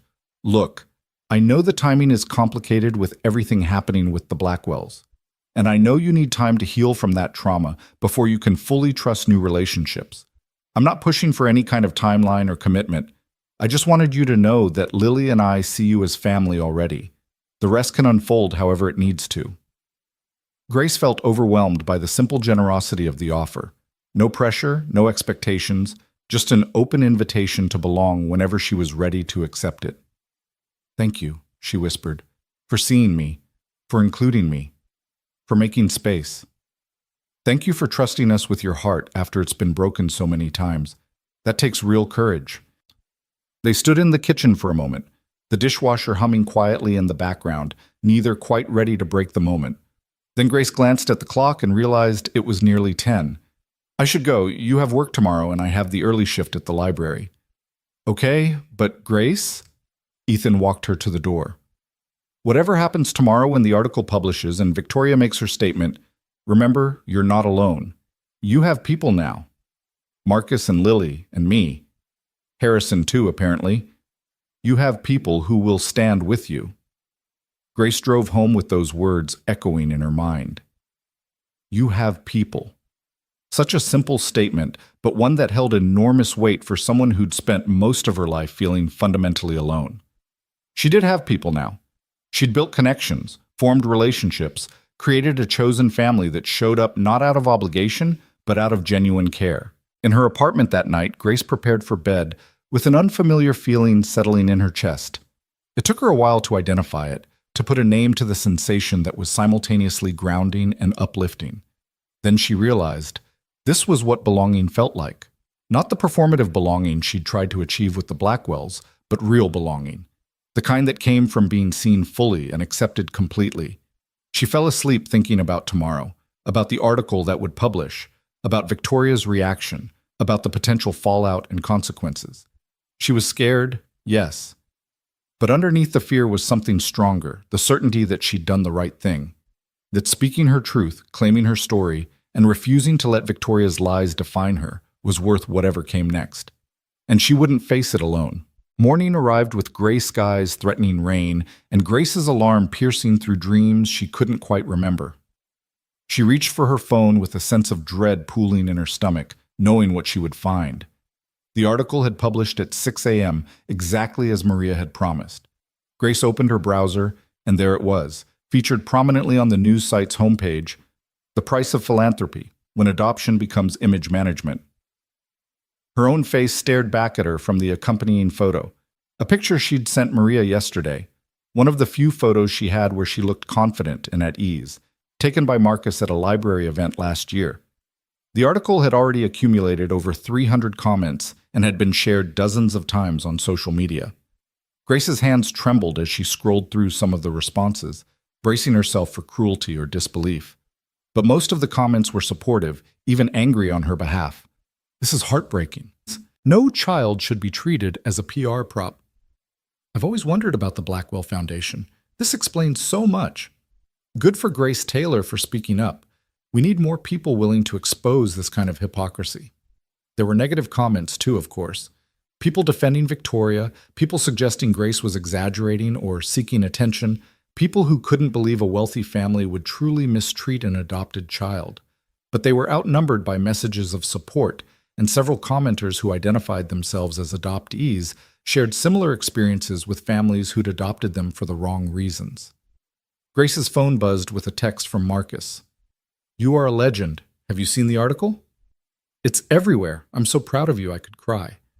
Actually, I am crying. Call me when you're up. Then one from Harrison. The article is excellent, fair and factual. Victoria is furious, which means you did something right. Stay strong today. And finally, Ethan. Good morning.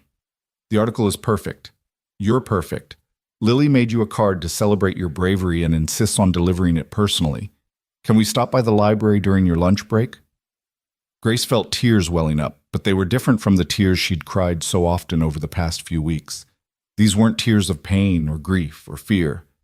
These were tears of relief, of gratitude, of the overwhelming recognition that she had people who cared about her enough to celebrate her courage, rather than shame her for disrupting the status quo. She got ready for work in a daze, her mind half on the article and half on what Victoria's response might be. The charity luncheon was scheduled for noon. Would Victoria go through with her planned statement now that Grace's version of events was already public? Or would she pivot, try to spin the article as lies and manipulation? By the time Grace arrived at the library, she'd received 17 text messages, 6 emails, and 2 voicemails from numbers she didn't recognize.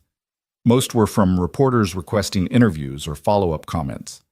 One was from a woman who identified herself as a former Blackwell Foundation board member and wanted to speak with Grace about other concerning incidents involving the Foundation's operations. Grace saved that number for later, too overwhelmed to process what it might mean. Marcus was waiting for her at the staff entrance, practically vibrating with excitement. "Grace Taylor, you absolute icon, you magnificent truth teller, you are my hero."